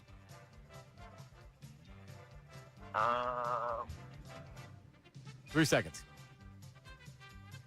I don't know. Yeah, I mean, sometimes you have to take one for the team and ask a question to narrow it down. Yeah. Yeah, so when you're playing at home and you're thinking about dialing, you need to listen to the answer so you know. So it has been narrowed down a little bit. Let's go to Paul in Atco, Jersey. Paul, what's your question? Is he a forward? He is not a forward. Okay, I'm going to go with Eric Snow. Eric Snow. No. Good guess. Tom in Lansdale. Tom, what's your question? So I'm going to come on later. Is he a shooting guard? He was let me see exactly what he's considered here. Yes, he was a shooting guard. Jody Meeks. Is it Jody Meeks? It is not. 610-632-0975. Are you getting any thoughts over there? Sam does not know the answer to this. Yeah, I do have one, depending on my question. Am I allowed to ask a question, or should I wait? What do you think? Because what happens if I win? Well, you get to go to the game. I'll be at a wedding this weekend, so I can't go. So ask the question, don't answer, and Okay. write it down. Okay, What's your perfect. question? So my question, because the one guy asked if he's currently, or if he's still playing for Philly, is he still playing in the league? No. Okay, I got my guess. All right, write it down. I'll tell you if you have it. Gary, what's your question? Go ahead. Did he go to Duke? He did not go to Duke. All right, I'll say Jerry Stackhouse. Is it Jerry Stackhouse? No, because Jerry played with him before 2000. These are 76ers since 2000. Zach, what's your question? Go ahead. Is he a Hall of Famer? He is not a Hall of Famer. Allen Iverson. Is it Allen Iverson who's in the Hall of Fame? Joe, what's your question? Go ahead. I'm going to say, did he go to Kansas? He did not go to Kansas. Damn. Okay. I love how you can hear the thought. So it's not who I thought it was by asking the question. 3 seconds, Joe. I'm going to say, Right, sorry, that's 3 seconds. Mike, go ahead. What's your question, buddy? Hey, guys, has he ever broken a backboard? He has not broken a backboard. Damn, I was going to say Daryl Dawkins. All right, there you go. Well, he's also not a guard. So we've established that. I'll give you another hint. He is listed as both a shooting guard and a point guard. All right? That help? Probably not. We need to get a little deeper. We need to find out when he was playing. Let's go to Brendan. Brendan in Harrisburg. Brendan, what's your question? Was he often injured? Oh, that's a difficult question to ask. You know what I mean? Like, Yeah. what is often? Okay, was he a starter? Was he a starter? He was not mainly not a starter in his career. Kevin Ollie. Is it Kevin Ollie? That was a great question. Okay. So we're talking about a player in a reserve role. Yeah. Not a bad reserve at all. That's actually. why, yeah. Let's go to Max. Max, what's your question? Did he ever play in the playoffs for the Sixers? Ray, did he play in the playoffs for the Sixers? Yeah, he would have had to play in the playoffs for the Sixers at some point, right? I would think. Yeah, I'm going to say yes, he played for the Sixers in the past. I was going to guess Speedy Claxton, but not it. Craig Speedy Claxton is great. Incorrect. He did play in the playoffs. All right. I feel like I have to start giving out some hints here. 610-632-0975. He played for the 76ers. He was drafted by the 76ers. So it's the only time he played for the Sixers was after he was drafted and then until he left. So he was drafted by the team. Let's go to Terrell. Terrell, go ahead. What's your question? I believe I know the answer. I think I know the answer to it. Go. I want to say Larry Hughes. Is it Larry Hughes? Not Larry Hughes. That's why you asked the question. Oh, yeah. Got to ask the question. Phil, go ahead. What's your question? Was he an NBA champion? Did he win a championship? He did not win a championship. Tony Roten. Is it Tony Roten? It is not Tony Roten. Another clue. Can you narrow it down decade?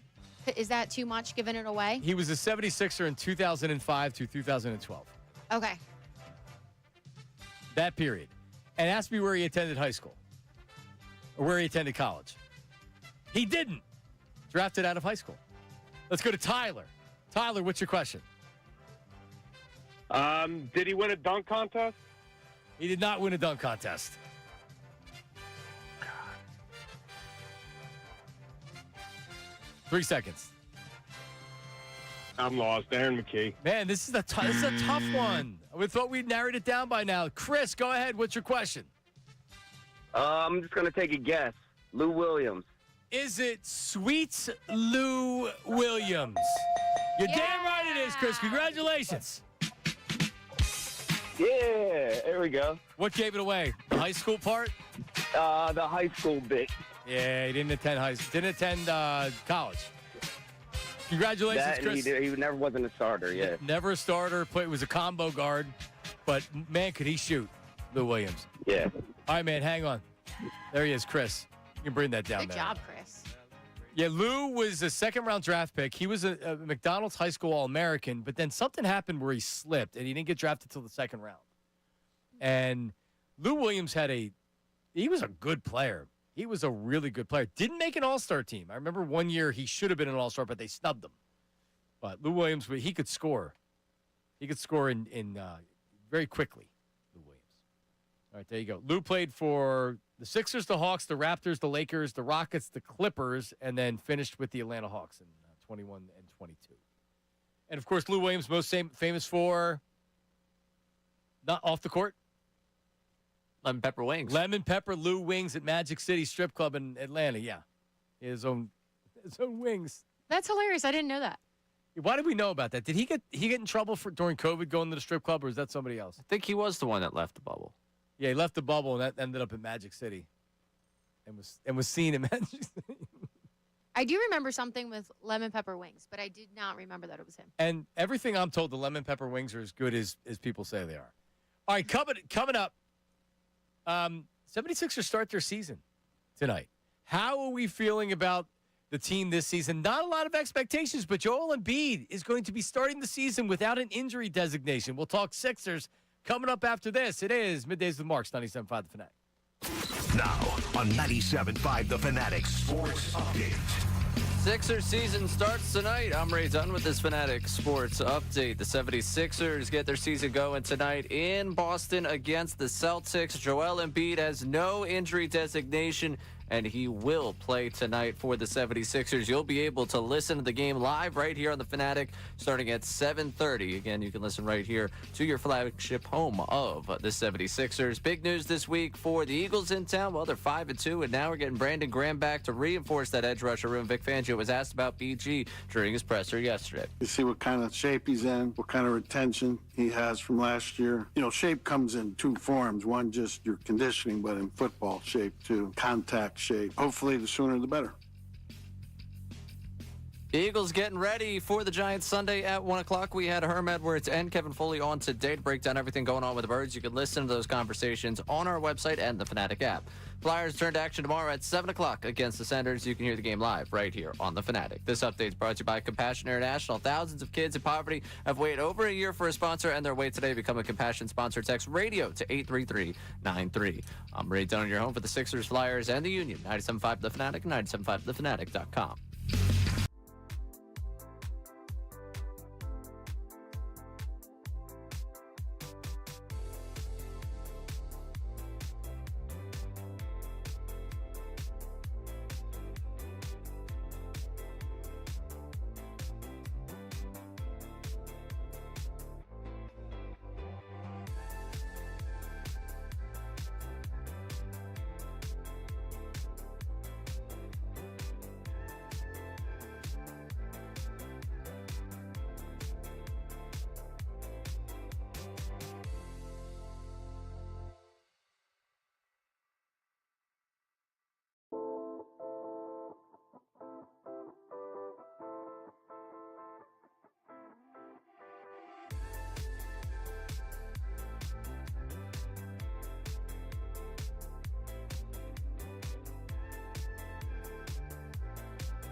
with Marks. Philadelphia sports talk that you trust. 97.5 The Fanatic and 97.5thefanatic.com.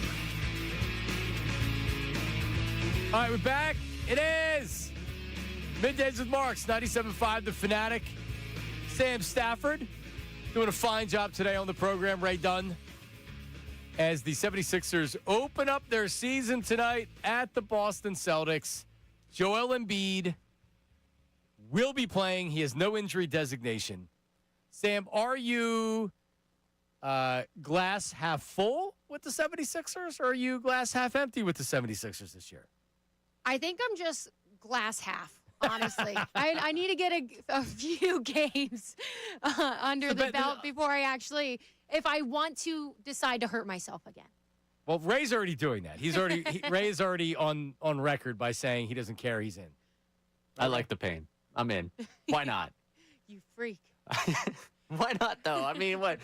We've got the 7-foot man. Like, come on. Embiid's still here. I might as well enjoy it. It's going to get worse. So if it's going to get worse, I might as well like it right now. Enjoy for a couple games while it lasts. So here's where I am.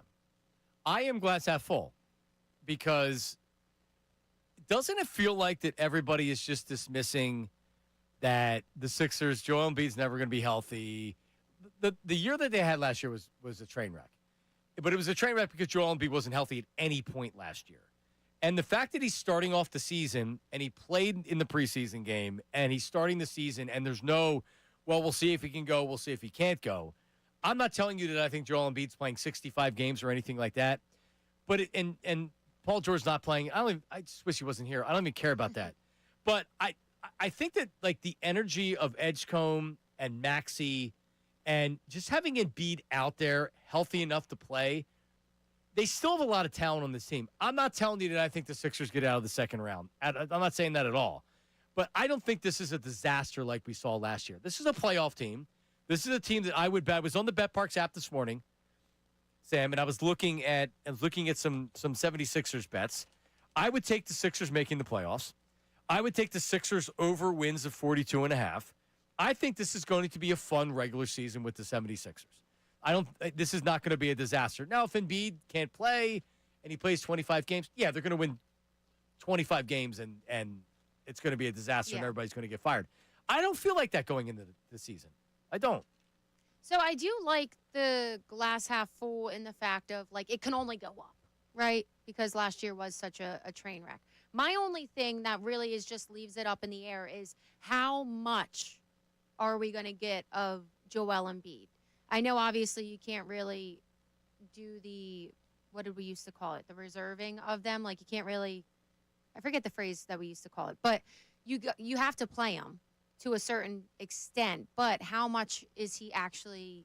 Is he playing back-to-backs? Yeah. So all right. So let me make a proposal to both of you. Right now, I have a contract. Joel Embiid plays 50 games. Do you sign up? He misses 32 games, but he plays 50.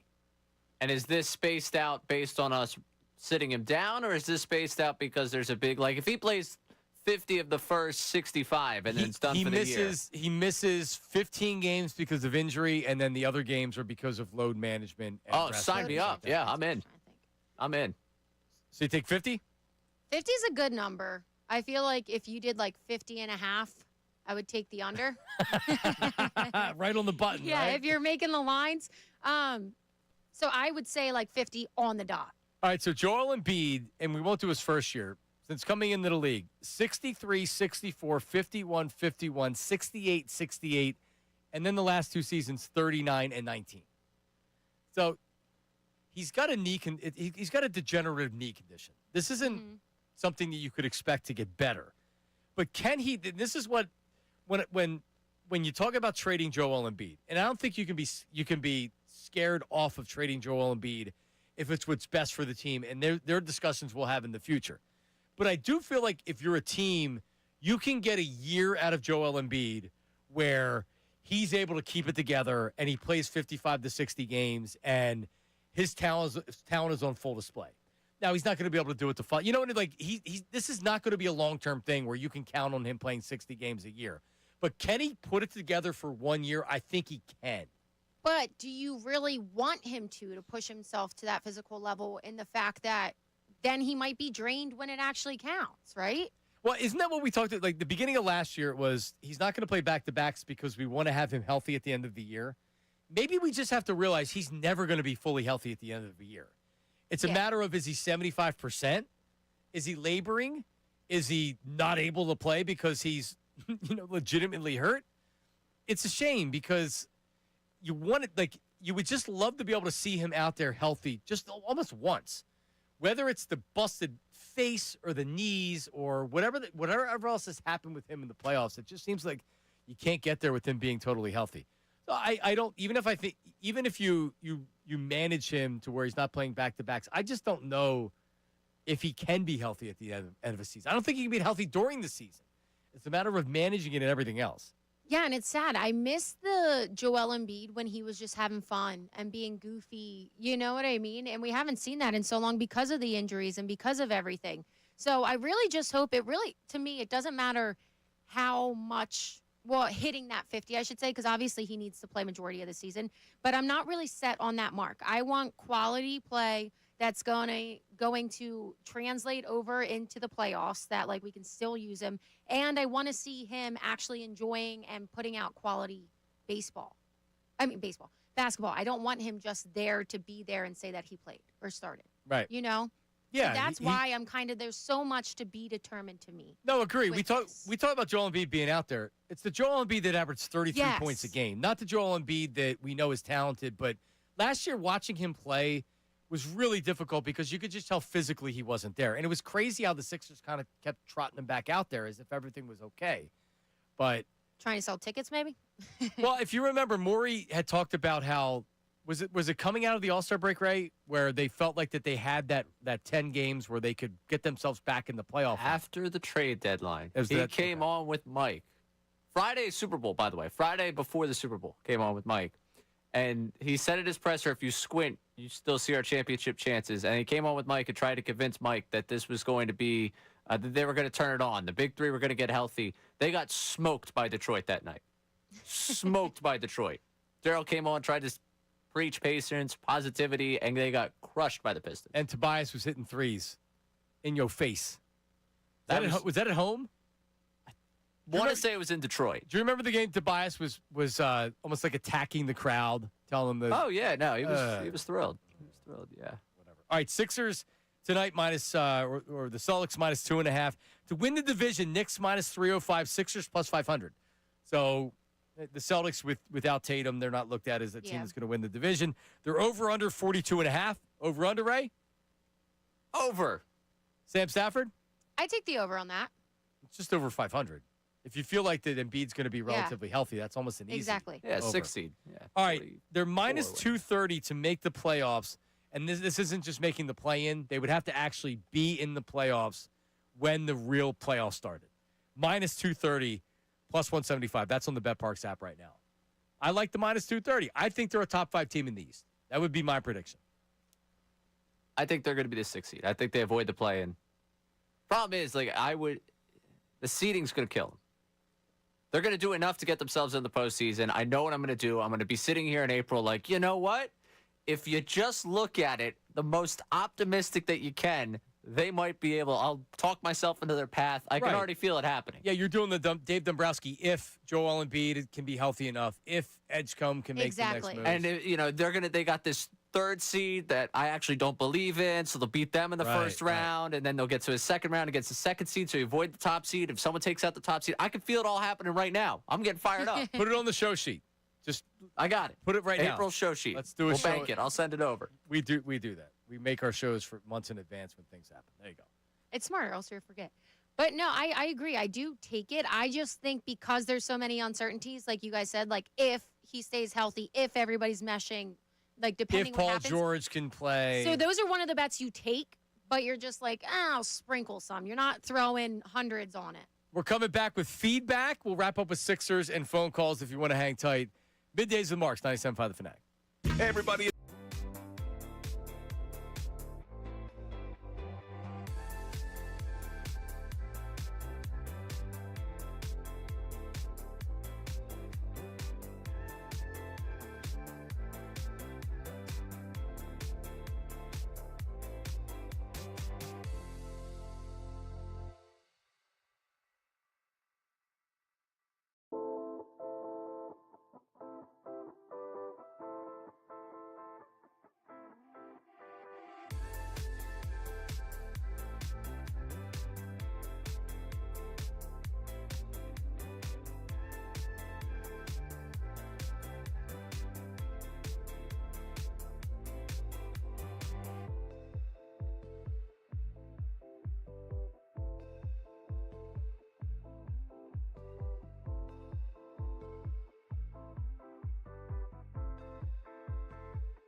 Now, back to Middays with Marks. 97.5 The Fanatic and 97.5thefanatic.com. All right, we're back. Feedback coming up here in a second.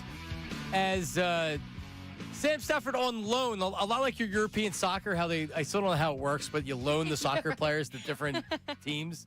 Well, she's on loan from BetParks, as she is a senior content creator at BetParks, and we've worked together last couple years together. So we appreciate your you had to do all your work before and after the show, all your BetParks stuff, huh? Yeah, I definitely just have to be more organized, So it helps when you guys, though, give me the day of when you need me, because then I know when to prepare. Yeah. So it works out. But, yeah, fun all around. All right, good. Feedback's coming up in a second. Ray, there's a charity promo event that's coming up here that we wanted to make sure we mention. So I want to get it in now before we do feedback. So tell me about it. Yeah, so it's something for you and I, the area you currently live in, the area that I grew up in. It's in memory of a Springford student that unfortunately passed away in a car accident out there in, I believe it was last spring. Not far from my house, right? Yeah, not far from where you currently live. It celebrates the life of Jay Crater. The actual organization is named Angel Behind the Plate. They are having their launch party at Creekside Sports Bar, where actually Jay worked. Obviously, I guess I think when he got before. Yeah, I think before, but I'm trying to think of the exact years. I think he worked there for almost a year. But they're doing this launch party over at Creekside on Thursday night from 4 to 9 p.m. They're going to have some things that go to the charity, to the foundation. So want to give people an opportunity to know about it, to go out there, Creekside in Royersford tomorrow night from 4 to 9 for the launch party of Angel Behind the Plate. And the Instagram handle, because I was on there this morning, it's Angel at the Plate. Yes. So that's all you need, and you go to the Instagram, you can learn more about it and everything else. Yes. Because he was a catcher. He was. Yes. So that's where you catcher, get played behind the baseball plate. for Springford. Yeah. As your husband, Yep. former catcher? Yep. In the wrong Pennsylvania team's organization. But, yes, he was in the Pirates organization. My wife's cousin was also a minor league catcher that at some point ended up in the Pirates organization.